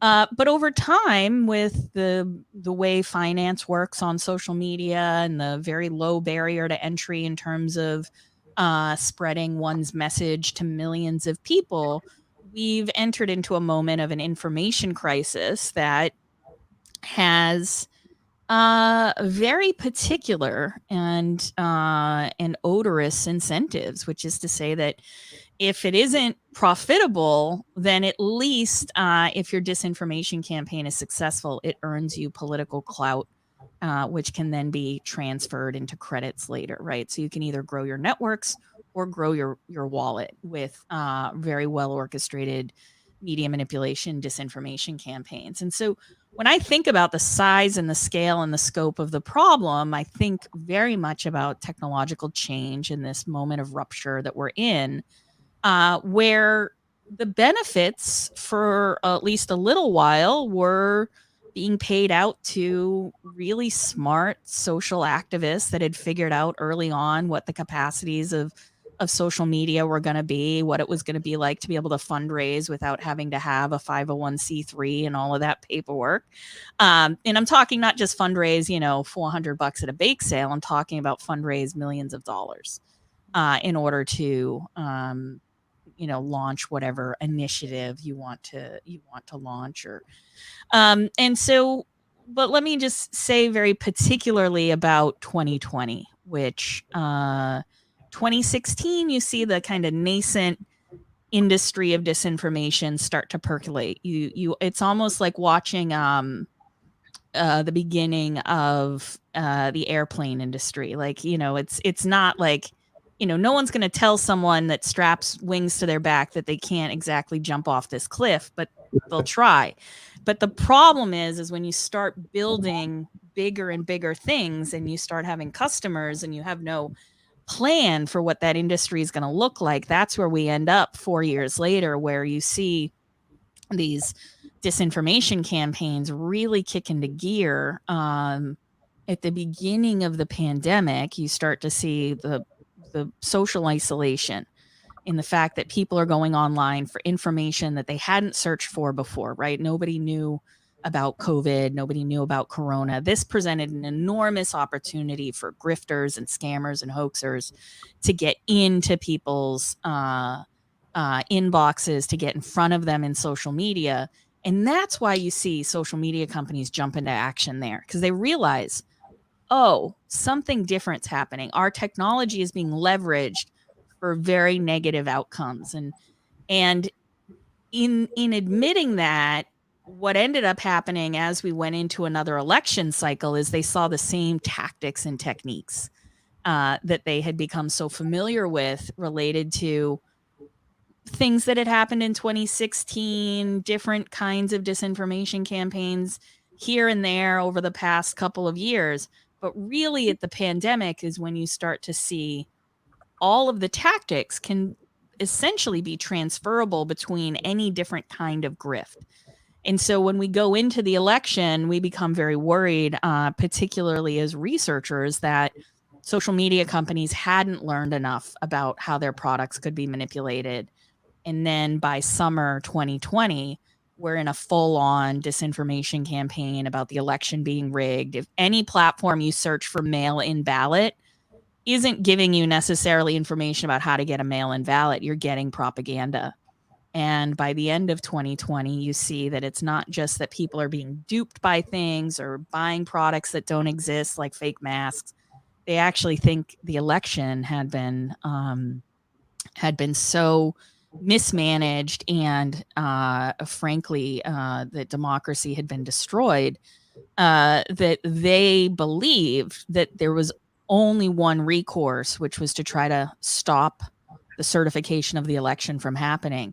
And so what this story or this narrative arc should tell us about this development of this industry and the development of these incentives and the kind of massive payoff that it can have if you keep at it for years and years and years is that if social media companies, at least, they don't step up their enforcement of their own terms of service, it's going to be, curtains for the kind of democracy that we've lived in the past.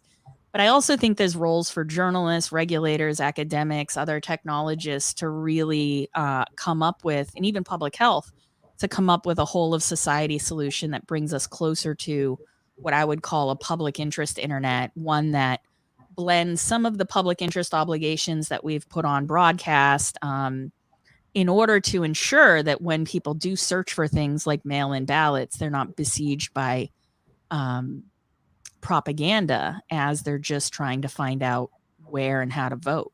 The same thing with coronavirus. If you're just trying to figure out how to get unemployment because of the pandemic, you shouldn't be overrun with scams trying to get you to sign up for insurance and things that have nothing to do with what you're searching for. And so that's my kind of take on it, which is I think it's going to take, and Vint can certainly speak to this, which is the kind of movement that got us the internet itself is the kind of movement we need now to get us an organized information ecosystem. In failing that, we hire 10,000 librarians to clean it all up. I'm not sure 10,000 will be enough. Vint, do you want to respond? I don't think so either, but that's just the start. Well, librarians are super people, at least the ones I know. Well, thanks very much, Joan, for that summary, and Allison for the question. One thing I would distinguish between the challenge that Joan has just outlined and the suggestion that we might try to apply the same principles that brought us the internet. The problem with that is that, at least in the internet, we had some idea of how to actually do it. And we had plenty of time, literally 10 years, to test ideas and to refine them and implement them and so on. The situation we're in right now is that the misinformation, disinformation, propaganda, and the like, to say nothing of scamming and all the other stuff, is clearly evident. I mean, I don't think no one would dispute that. The problem is, by what means do you deal with the scale at which this stuff appears? If you look at YouTube and the 400 or 500 hours of video that are uploaded per minute, you could say, well, look at all the computers you have. Can't you run an algorithm? And the answer is maybe not. There are indicia of manipulation, for example. The problem that we have is that some manipulations are quite innocuous. They were intended for entertainment. They were intended to improve the quality of the film. And they weren't intended to mislead in a harmful way. And the trouble is the same tools that lead to this, I will call harmless manipulation, are also applicable to the harmful ones. And so just using technical indicators may not be adequate. Now, one of the previous participants in the show, Daniel Kimmage, mentioned that context was very important. And he was spot on, and I would enhance that observation, because in the absence of context, sometimes you can't tell that something is a deliberate manipulation. To give you a little scenario that's troublesome to me as a scientist, is that, let's imagine, there's a little scenario here. Joan has gone to Dana, who is a researcher, and she has said, I have a problem And she explains the problem to Dana, and he says, well, you should do X. Now, this is 10 years ago. And so Joan says, thank you very much. And she goes off and takes Dana's advice. Now, 10 years later, she comes back and she says, you know, I still have a problem. And Dana says, well, you know, I've been studying this thing for the last 10 years and I understand it better now. And so instead of doing X, you should do Y, which is different from X. Now, Joan might react in one of two ways. She might say, again, thank you very much. I'm glad to have the value of the extra 10 years of work. Or she might look at him and say, so you lied to me 10 years ago, so I don't believe you now either. This is the challenge that scientists have, because we know that our work is only an approximation to reality. We try to refine that, but we're also prepared for the possibility that we got it wrong the first time. It's sort of like saying that, you know, the original equations of celestial motion worked really, really well. You know, Newton's laws worked greatly for predictions and so on, until Einstein came along and said, yeah, but then there's this other little problem called the speed of light limitation, and it has side effects on time and space, and you're wrong. And then the quantum guys come along and say, so is Einstein. And so a lot of people are not comfortable with the idea that things can change. They want science to be absolute. To come back to your fundamental question, like who's responsible for all this, I like very much what Joan suggested, which is a broad palette of responsibility and effort to try to defend against a lot of these harmful behaviors. And something I hope that Dana will bring up is provenance would be helpful. Where did this come from? One of the questions you want to be able to ask is, where did this information come from? You want to ask, is there corroborating evidence that supports a claim that's being made or not? Why would somebody have put this up? And this analysis, by the way, is called critical thinking. And it takes work. Not everyone's willing to put in the work. And in fact, there are people who will say, you don't have to do that. Don't worry, I've already figured it all out. And just believe what I tell you, because I figured all the details out and I've rejected all the stuff that's wrong, which of course may not be true, in fact. The last point on this is that as a technologist, I look at these things and see these very powerful tools, including machine learning, and worry that we might overly value their capacity to correctly distinguish good quality information from bad. Now, we tell people with a 180-page book how a web page is rated by Google to be good or poor quality, and you know, if you don't succeed in the advice that we give, then your rating will go down. If you succeed, it should go up based on the basic model.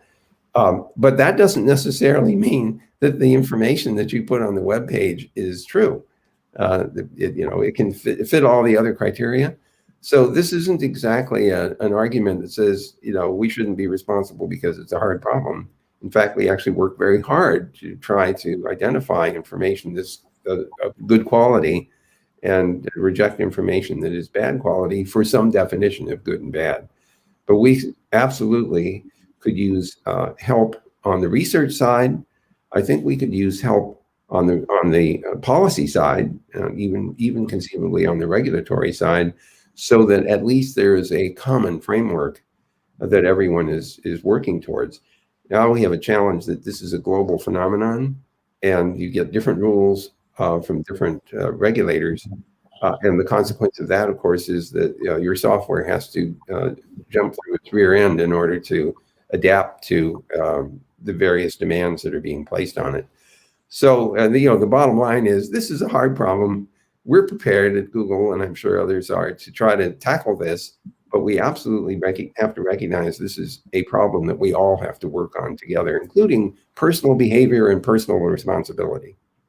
So I'll stop there, because now Dana can clean up all the mess that Yeah, Dana, can you talk a little bit about some of the work you've been doing to provide tools to platforms and to users to help solve some of these problems and really get to the bottom of what is an authentic piece of content? Yeah, absolutely. And thanks for the question. And you know, Vin, I was an electrical engineer undergrad, and so it's definitely an honor to be on the panel with you. And I've driven by Harvard, so I feel that connection with you as well. So yeah, I love the opportunity. It's okay. They wouldn't have let me in either.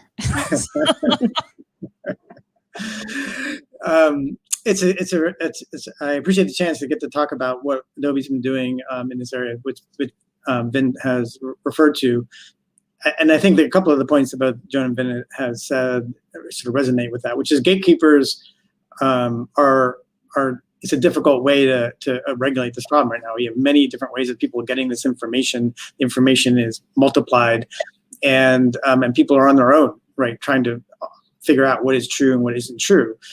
And it's hard to catch the bad guys. You know, technology to detect deep fakes isn't going to keep up with the ability to create the deep fakes. And then context does matter, right? It's really hard for a computer to understand satire and humor, and so the inability to distinguish these two means it's going to catch things that shouldn't get caught, and not catch things that should get caught. We had this Tom Cruise video, some of you may have remembered this viral video that came out in January.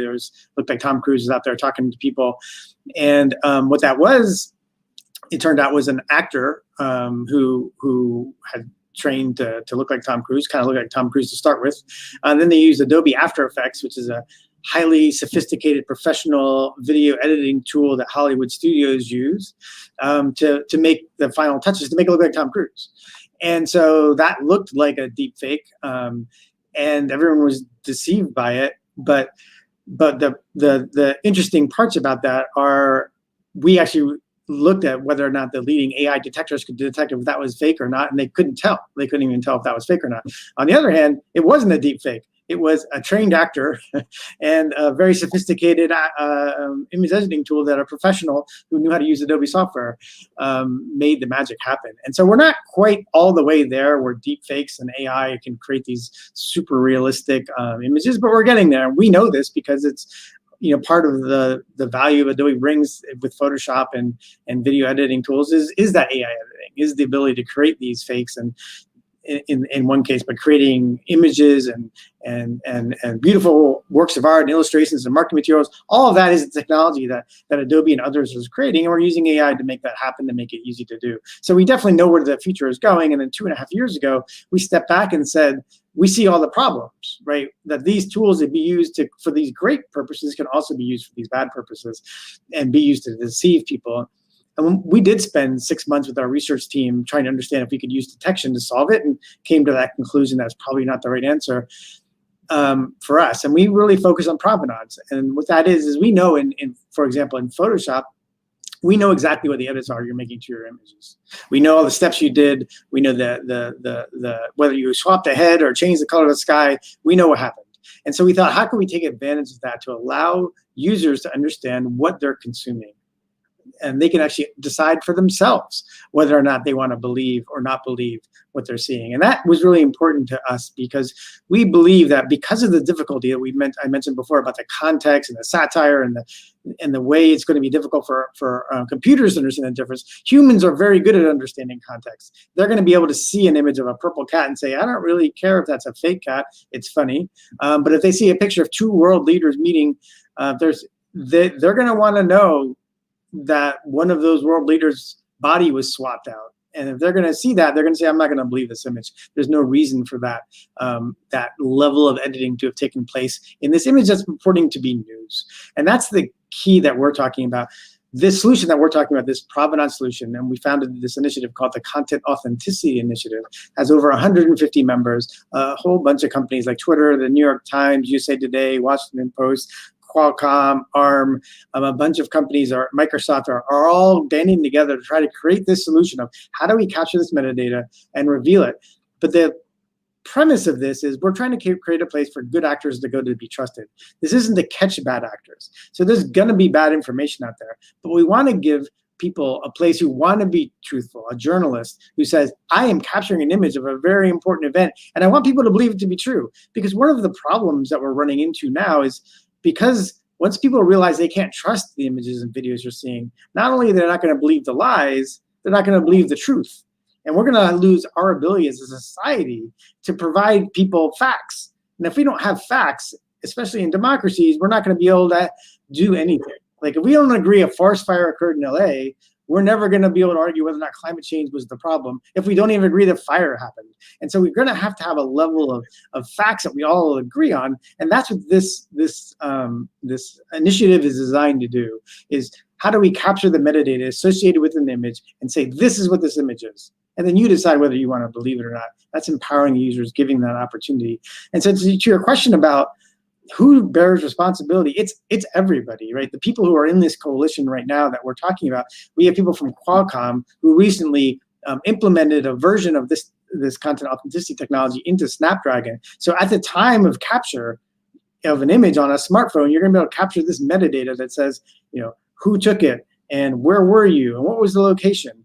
And then that information goes into the video editing or image editing software like Photoshop, and then it captures all the rest of the metadata. Then it goes to the New York Times, which is one of the partners, or USA Today, or the BBC, and they do their own editing and they capture their edits. And then it goes to Twitter, who's a partner in this standard. And when they publish it on in the media platform, they can give the user an icon, they can click on it, they can say, oh, I now know what happened to this image, and I can decide whether or not to trust it. So you can see there are chip makers, there's hardware vendors, there's going to be camera manufacturers, there's software vendors, there's social media platform and media organizations.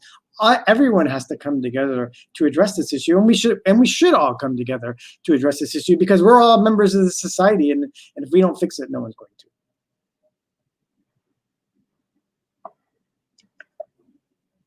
Thank you, Dana. Vin, I know you had a follow-up question for Dana. I do. Thank you, Dana. That was very helpful, as was Joan's intervention. A couple of things come to my mind. The first one, of course, is that where would Avatar and Jim Cameron be without all the tools that allowed him to create this virtual reality, for example? What about Forrest Gump? I mean, think of how much fun it was to see him shaking hands with JFK. You mentioned the body swapped out. All I can think of is we should do a movie about this called The Revenge of the Body Snatchers. But somebody's probably already taken that title. The thing which I find still troubling is that we use these tools for very good reasons in many cases, blurring, for instance, in order to hide someone's identity to protect privacy or to avoid shock value. I mean, it's a picture of an accident, but you don't really want to show everybody the gory mess that happened. So while I hear a lot of attraction to the provenance argument and this is the original, I still worry about the need that is evident for manipulating those images for very, very good reasons. And the problem is— As a shareholder of Adobe, I agree with you. Yeah. Well, and by the way, John Warnock is an old friend of mine because we were all part of the ARPA, world way back when he was doing, his work on visible line, hidden line removal and things like that. So, we've established a connection here. Let me raise a question for you and Joan, and that's whether transparency has a role to play here. Now, I'm not even sure what I am trying to imply, but I think when you say we've timestamped this and we've lat-longed it and we put other metadata in, that's a kind of transparency from the way I view it, because it's trying to say factual information about the thing that we're looking at. So some sort of transparency seems like it might have a role to play, but I still struggle with the place at which we find that the tools get applied for good reason, but they can also be applied, as you pointed out, to do manipulation to mislead. And to make matters worse, it's often possible that a photograph that is unaltered and everything else is still misleading. For example, how many times have you seen somebody put a photograph up and then said something about it, claiming that this is in that location at this time, when it was a different location in a different time, but you're using it to make a point that, whatever it is, the bad guys did X, Y, and Z. And so this misrepresentation problem is far deeper than any particular technical mechanism that I can think of. And so I wonder, even if we had rules of some sort. Maybe Joan would have some ideas about what a rule would look like that would somehow say you shouldn't allow the following kinds of things to happen. I'm not sure whether we would know how to implement the rules. And it's easy to say to somebody, we'll fine you, 10% of your annual income if you don't follow our rules. And you say, I don't know how to follow those rules. I don't know a method to do it, or it's at a scale which I can't handle. This should not be used as an excuse to escape some responsibility. But I like very much what I think Dana and Joan are saying, that we have a shared responsibility to try to figure out what practices would actually yield the outcome that we want, which is a diminution of bad information and misrepresentation and the like, and an enhancement of access to quality information. We try to do this at Google with Google search.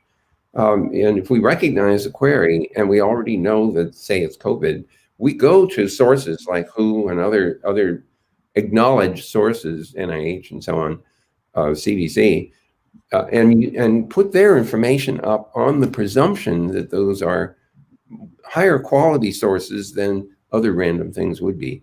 But I think you'd all agree that that doesn't solve the whole problem. It's a step in the right direction.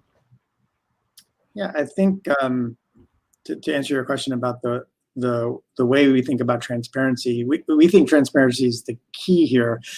As you said, you can use our tools for making beautiful things, or you can use it to deceive somebody. What we're going to show the user, and this is, I think, the really important point I mentioned earlier, is we're going to show you what happened, and then you're going to decide whether or not to believe it. And this premise works by saying that this is for the good actors who want to be trusted. So if you want someone to believe you, you will show what happened to the image. And if you show what happened to the image, or even the location of the image, or the identity of the person taking the image, then people are going to be able to decide for themselves whether or not to believe you. If there's no metadata associated with it, and they're trying to tell you it was a newsworthy event, you will be skeptical. And that is where education comes in. I know we have a lot of people from the government in the audience, but there's a big role for the government to play in this, which is educating the people that first, they should be skeptical generally of what they consume, that's audio and visual. There's an inherent tendency to believe everything you see that's an image or a video. And then second, that with solutions like this content authenticity initiative, that they should look for provenance for things that they think are newsworthy. And they should, that's what their expectations should be. And I liken it to phishing, where there was a whole bunch of period of time where you would get an email from an African prince and you just hand over $5 million and you wouldn't think about it. But over time you learned that that probably was an actual African prince on the other side, and you stopped giving away $5 million. Because you understood that you should be skeptical and you should check your sources, and you should, if you get an email from Bank of America, don't click on the link, go to Bank of America and see if there's a message there before you, right? You learn that behavior, and that has got to be part of the educational campaign to say, when you get something that someone's reporting to be an important newsworthy event, did they provide that metadata? And even in the case of an image that's being not manipulated at all but reused, all you need at least is the location and the time. And you'll be able to tell whether or not it is relevant to the article for which is being reported to being shown, right? And so even that basic information will be part of that metadata image, and it'll help you to decide whether or not you want to believe it or not. On the privacy side, I also want to make sure everyone understands this is an opt-in process, right? Again, this is, if you want to be trusted, you record this information.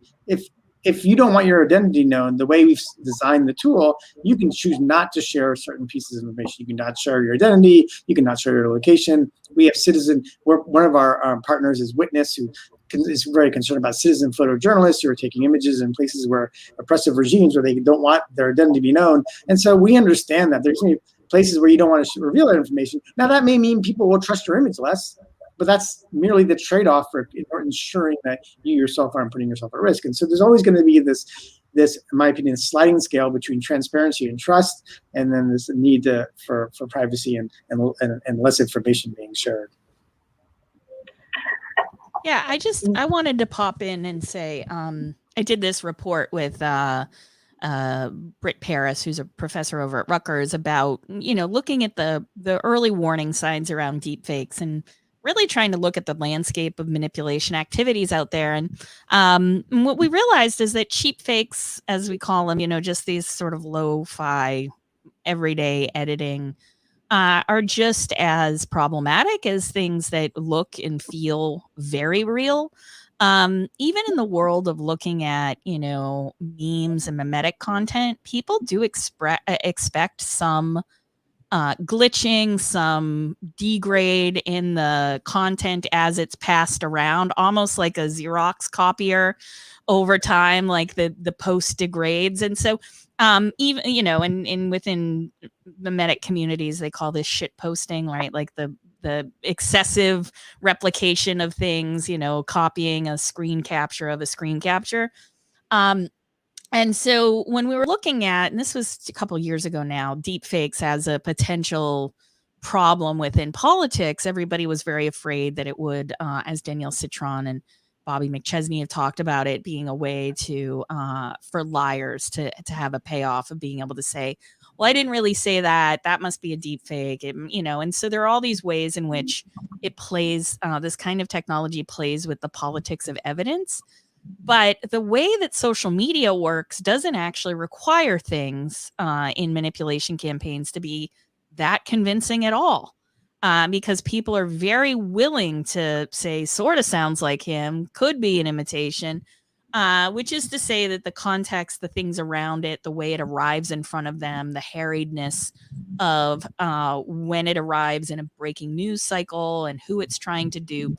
Those are issues that sometimes provenance will solve. And I think that having any kind of opt-in initiative around watermarking or keeping track of that metadata could be helpful, at least in terms of cutting the research time involved or the journalist time involved in terms of figuring out if this thing really did happen. But, something like an example like the Covington kids video, right? It was a short clip. There was a confrontation between a young man wearing a MAGA hat and an indigenous man. And the internet really just jumped into full scale, like, doxing of this young man. And it was a very unfortunate situation in which it all played out. And that's something that I thought about a lot. I was like, well, in the context of a cheap fake or the loss of context, what is it that we're asking, and Vint is, saying, we need to come up with some ways of thinking this through.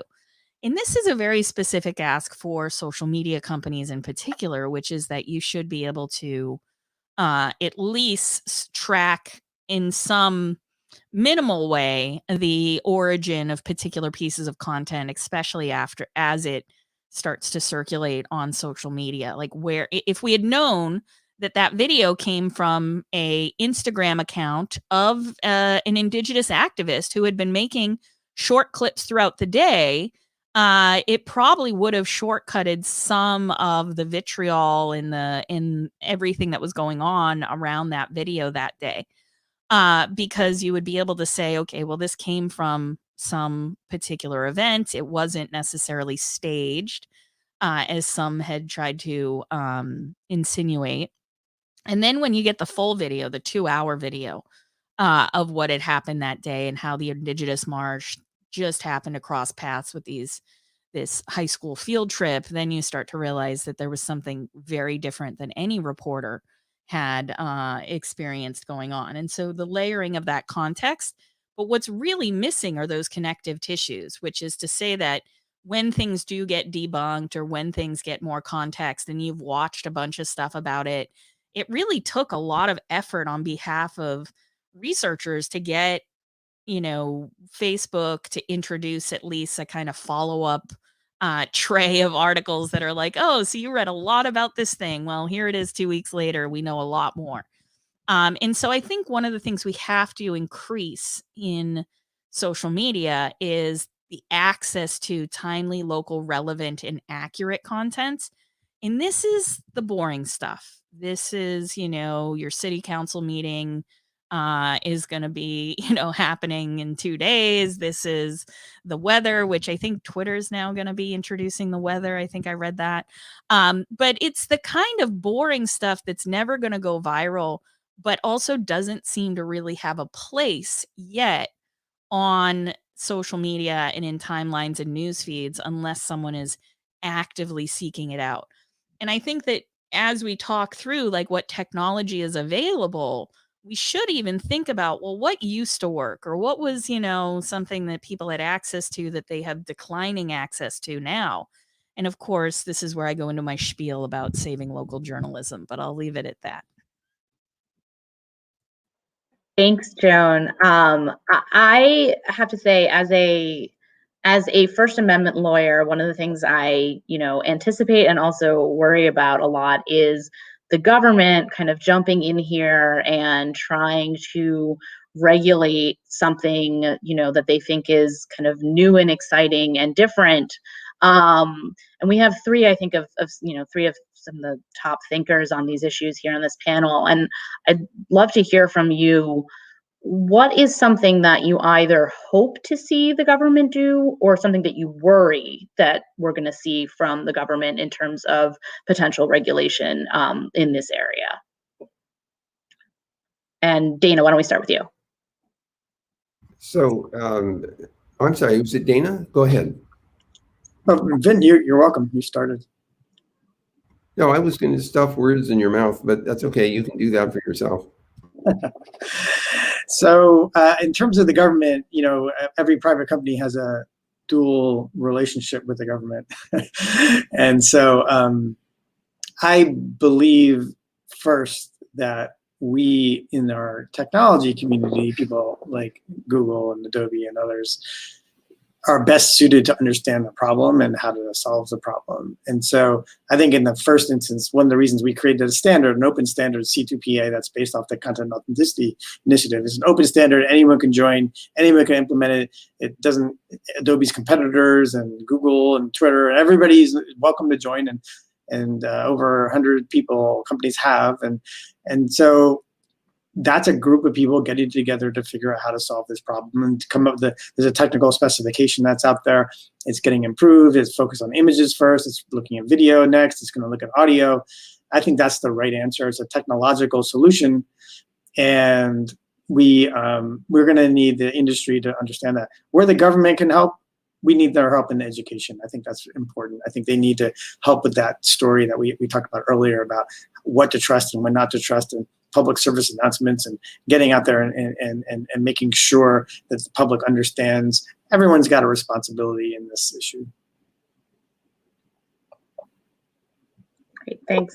Joan, do you want to jump in? I mean, there's 1,000 things that the government needs to do at this stage. One of them, I think, has to do with serious oversight of civil rights violations on the internet. We have a serious situation going on where, depending on who you are, when you sign in, the weather that day, you might be served any number of grifts through advertising on any number of these platforms. And that's a problem, right? So especially when it comes to things like housing, access to credits, access to jobs, that's first and foremost, that the way in which the current information ecosystem is designed needs to have more oversight, especially around the way in which people get served that kind of information. Because the way it's designed, and that'll have some different kinds of side effects, the increasing oversight of the government and able to audit the kind of business that these companies are, because it will then introduce them to the world that I know, which is the world of grift and scams and hoaxes, and the way in which, all of these things come together through the networking effects of these technologies, and who's making that kind of money.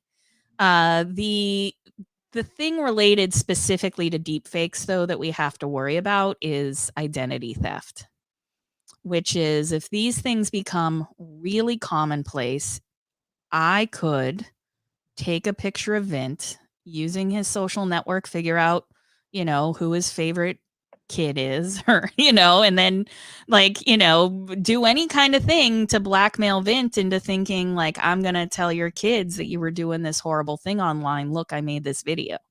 Right. And so there's going to be ways, and I use Vint as an example, but this is already happening to women. What we know from the research about deepfakes online is like 90+% of that technology is right now being used to make pornography, much of it non-consensual, which is to say that deepfake porn of celebrities is an industry. And so you have to remove those incentives, and you have to then, through oversight, ensure that people are not allowed to make that kind of money by surfing, by basically serving up that content or soliciting people to buy that content through social media, because social media is such a vector for this, as is in some instances Reddit. And I bring this up because the way in which we understand this technology has a lot to do with like the flashy kind of magic that is technology. And I still think technology is wicked cool. Like, I love technology. I love audio engineering. I love that kind of stuff. But I don't think we're going to witness this big, payoff for politicians, although there have been a few scandals where there's been blackmail of politicians using deepfakes. But I do think downstream of this, we have to think about the ordinary people, the ordinary implications of this kind of technology being used to harass, bully, and blackmail women in particular. And what's so hard about this is like, well, just call the cops. The cops are going to be like, I don't know where the internet is. Do I charge them in New Jersey? Right? They don't know. They don't know where the crime happened. This is part of the lore of the internet itself, that it is placeless, that it is identityless. And so this kind of technology actually brings that all home, that we need better laws, especially around this kind of actual identity theft, not just stealing someone's government credentials, right? But stealing their actual likeness. And then, the third thing I would suggest is we need a pretty decent public education campaign, right? Like, people just need to know that this stuff exists, that it's out there, and there was a really great explainer from the Washington Post about deepfakes and digital forgeries a couple years back that I found was really good. It really helped people understand the lingo. It helped people understand what you might look for if you were trying to see if something was a fake image or a fake video. But I think, yeah, we need some public education. We need some watermarking. We need some, and as this gets rolled out as a product for the masses, we also need to put some guardrails in place that would disincentivize people from using them in negative ways. And then also, the price point's going to come down to nothing eventually, because I hate to say that, Dana, but like, all of this technology then gets rolled into an app, right? Eventually it just becomes low to no cost to reproduce it. And so there becomes very little incentive actually for these companies to pursue watermarking or to pursue any kind of reverse engineering so that people can identify these things in the wild. And so we actually might even need some kind of government NSF to really start to boost the industry that would help, or at least the science behind undeep faking these videos. And just one example to kind of illustrate the point here about how deep this deepfake riddle goes in terms of the technology is it largely is born of hobbyists, right? And so you have companies like Adobe getting in the space that make it like, boxable and sellable.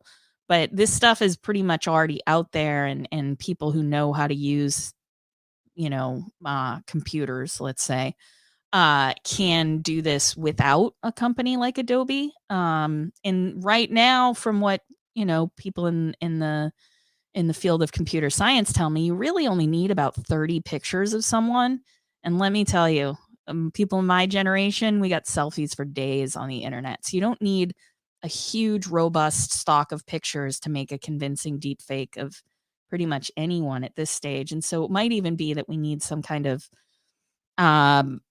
science behind and government oversight of this technology because of the nefariousness of its application, and then also the fact that we haven't really built up the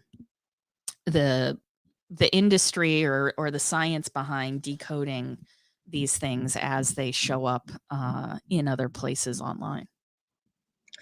Joan, thanks. And since we're getting close to the end of our time here, we're unfortunately not going to have time for audience questions. But Vin, I want to give you the last word on this question of what you either hope or fear to see from the government on this. Well, first, I think we may have been over-focused on deepfakes in this conversation because the problem is broader than that, although I understand that was part of the intent of this session. I would say several things. We deny monetization of low-quality stuff wherever we can, and that's one way of disincentivizing, if that's a word, some of the practices.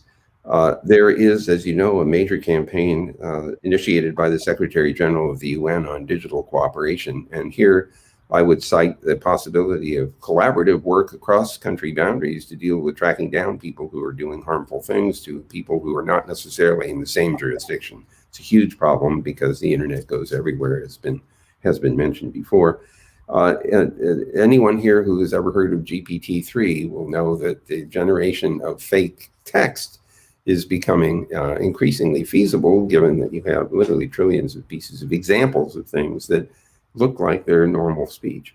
And the final point is that companies like Google and others might do well to bring in sociologists, psychologists, anthropologists, and even neuroscientists to understand how these various applications, social media included, affect people, so that we can design algorithms that take that into account, which we may not have taken advantage of. Thank you. And I want to thank all of our panelists for a really wonderful discussion here today. Obviously, this, we could take all afternoon talking about this, but now I'm going to turn it back to Daniel Castro, who will be introducing the closing keynote speaker, who's going to be providing a perspective on these issues from the EU. Thank you so much, Allison. Really enjoyed this discussion that you put together with Joan, Dana, and Vent. So thank you for that. For our closing keynote, it's my privilege to introduce Daniel Braun, the Deputy Head of Cabinet for Vera Jourova, the Vice President of the European Commission for Values and Transparency. Daniel's portfolio includes a number of topics related to digital policy and the media sector, including the development of the Code of Conduct on illegal hate speech, and more recently, the Code of Practice on disinformation.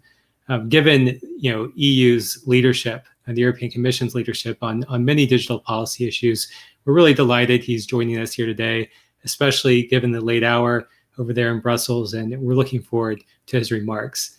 So Daniel, over to you. Thank you. Thank you, and good evening or afternoon from Brussels, and I hope you can hear me. Thank you for inviting me to speak at such an interesting event with so many Daniels, but above all, such prominent speakers. So I would not dare to really conclude in the classical way, but I will try to give you a quick overview of the approach and the initiatives that the European Commission has recently launched in the realm of democracy and digital. And as the last panel was on online media, I would start with that. We want this to be a digital decade, reflecting that thanks to the digital tools, everyone can be a journalist, report or comment on everything. And this is accompanied, unfortunately, by an increase in hate speech, anti-Semitism, racist content. Also, we have to admit that the platforms have innovated ways we conduct public debates and political campaigning. But again, it has become increasingly difficult to enforce both existing rules and individual rights. And as I think you mentioned, Daniel, in the opening remarks, we have seen many of these risks through the magnifying glass during the COVID pandemic, which has also accelerated the challenges of disinformation and I would say more broadly also growing polarization. And this is why Europe, we decided to update our rules in Europe to recall that freedom of speech is not absolute here. Some speech like incitement to hatred or xenophobic content should not be allowed online, just as it's not offline. And there we are clarifying the notice and action obligations. But the issue is becoming, of course, more difficult when harmful content is here that is not per se illegal, like disinformation. And here we need a different approach. We obviously will not regulate the problem away. And we announced work to counter disinformation in December. Actually, it's to the day 6 months ago. In the European Democracy Action Plan, together with 2 other pillars, ensuring free and fair elections and strengthening media. And on disinformation, we don't only look at online platforms. But I have to say, we look at the society as a whole. So we have measures addressing the sources of disinformation, including foreign interference, which we see especially from Russia or China. And we're developing tools to impose costs on perpetrators and also increasing capacities to detect information operations. Then we have measures on the demand side, the targets, the citizens, where we support critical thinking and media literacy, also things that you have discussed today. And the ultimate long-term goal is for all of us, I think, to better understand what's going on and become more critical to the content we see. And then come the channels, the platforms. And just last week, we published a guidance on strengthen the efforts on this front. You may know that currently we have a voluntary code of practice that Daniel mentioned since 2018, which was, I would say, the first and possibly the only tool of this type. And the platforms have done some very good steps, but there are limits, some inherent to self-regulation, some a result of new emerging risks, and some being, let's say, gaps in commitments or determination of some actors. So what emerged is a clear need to increase responsibility of platforms, to open up and bring default transparency, and to have oversight. So the guidance that we published is the first step in revising this code to be stronger and address the shortcomings and these emerging risks.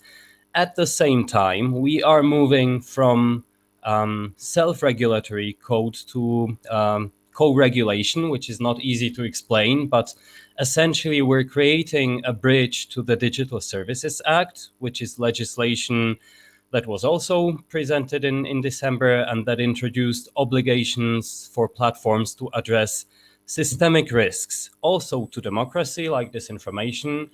And it also foresaw a framework for industry standards that would help in this. So we acknowledge that regulation will not solve everything. And I think until now, maybe too much attention has been on privileges of the companies, the liability exemption, or content removal obligations. So now we really try to go beyond, not to regulate content, but rather to ensure that platforms put in place resources and processes needed to protect democracy, public health, and also fundamental rights. And I would call it the CSR of information space. So in practice, we set out in this guidance of last week six areas, I think, where we defined key elements. We ask signatories to develop, and so that it would be considered a sufficient response to the systemic risk, a sufficient mitigating measure. So the first area is empowering users, so that they can know what's going on when they see certain things. There's the accountability of recommender systems, tools for flagging. There's warning of users who interacted with content labeled as false. And we ask platforms to work with tech providers to integrate in their services solutions that would allow to check authenticity and accuracy of content, to respond a bit to Mr. Raro's comments from a few minutes ago. Second, and that is quite a new focal point, I would say, in our efforts, is demonetizing disinformation, to really disempower the purveyors and to avoid that advertising propagates disinformation. And in this context, we want also players from the advertising ecosystem to be part of the new code. So the ad exchanges and the ad tech companies. And if the first was to empower users, I would call this disempower bad actors. The third area is opening up to facilitate research. And this is a key work strand that we are starting to create a framework for GDPR compliant access to data, so that we don't rely only on platforms to know what's happening on the disinformation scene, and to have also standards for cooperation with researchers and fact checkers, by the way. Then we will also monitor the code more systematically. As I mentioned, there was no oversight. So now, with the involvement also of the regulators, we want to check how the code is being implemented, basically. So we're creating a system of key performance indicators.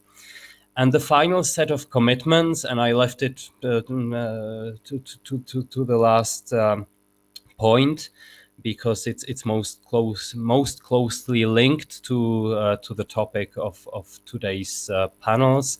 So the final set of commitments relate to something where we can't obviously put the onus on the users only, and that is what we call the integrity of services. So basically to limit manipulative techniques, where we want that the new code ensures A, common understanding of what would be impermissible behavior, B, commitments to limit it, and we explicitly stress that it needs to cover evolving techniques, so purchase of fake engagements, opaque involvement of influencers, and also deepfakes. And I think today's discussion also showed that deepfakes can proliferate in the future, can become lower in cost to create. So it is important to find technical solutions to tag this content and make it clear to users at the very least that they are seeing a post with manipulated content. So transparency, but also we're asking to lay down some baseline benchmarks for measures deployed to counter this. So we're going to facilitate work on all of these commitments in the next months. We want to have the new code by the end of this year. And in the context, this last point is also in the context of the horizontal legislation on AI, on artificial intelligence, that the Commission proposed a month ago, where based on the level of risk, certain harmful AI practices are prohibited. High-risk ones will be permitted subject to ex-ante conformity assessment. And for some specific AI systems, we propose transparency obligations, and that would apply for systems that generate or manipulate content, so also chatbots or deepfakes. And finally, I forgot to say that for manipulative behavior, we also ask for a mechanism to adjust over time and cross-platform exchange of information about this.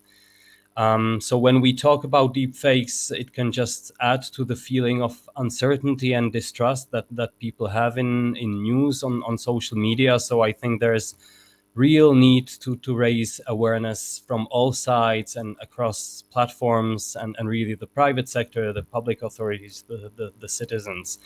And there's a certain sense of expectation and demand for quick fixes and results. But I think we all see that it's a multifaceted problem, and the steps I outlined will hopefully allow us, together with the code signatories, to change the dynamic and focus on processes to mitigate risks rather than regulating content. So to address the risks rather than than the symptoms. And I should add maybe that the code is only one of the actions. For example, by the end of the year, we will also propose legislation on transparency of political advertising, where we will look at additional transparency and possibly limiting some techniques such as micro-targeting. And when I spoke about the demand side of disinformation and media literacy, the role of media is of course crucial in the information space. So we will have more funding and projects to encourage the digital transformation of the sector. We have a fresh media and audiovisual action plan for that too. And maybe one more remark on the media and the role of media organizations. They already have the responsibility to fact check information. So what we do in the Commission is to support them in doing this, for example, with research funding to develop tools to identify changes in video content. So again, the things we have been discussing. There's also funding for digital skills, and we have created also an observatory to connect academic research, fact checkers, and media literacy experts, and to provide infrastructure for that. So I went broad, but I wanted to give you an idea of the approach and all the initiatives. And maybe to conclude on a more political note, I think there's a general feeling that if we can address the challenges of digital and democracy, if it can be done across different markets and cultures, this design-led structural approach is the way forward, as opposed to content-led repressive measures that we see in some parts of the world. And all the initiatives that we are doing are also an open invitation to our US partners. So we face similar challenges. Obviously, it would make sense to come up with global solutions. So we lead the way on this only with the aim to address the common risks and put some order in the digital sphere. And to end on an optimistic note, there's an EU-US summit coming in 2 weeks. President Biden is coming, and the summit will show tracks for enhanced cooperation, including what I would call, after digitalizing democracy, also democratizing digital. And I think events like these can play a really important role in this common endeavor. So with that, thank you once again for the invitation and the excellent panels. Thank you.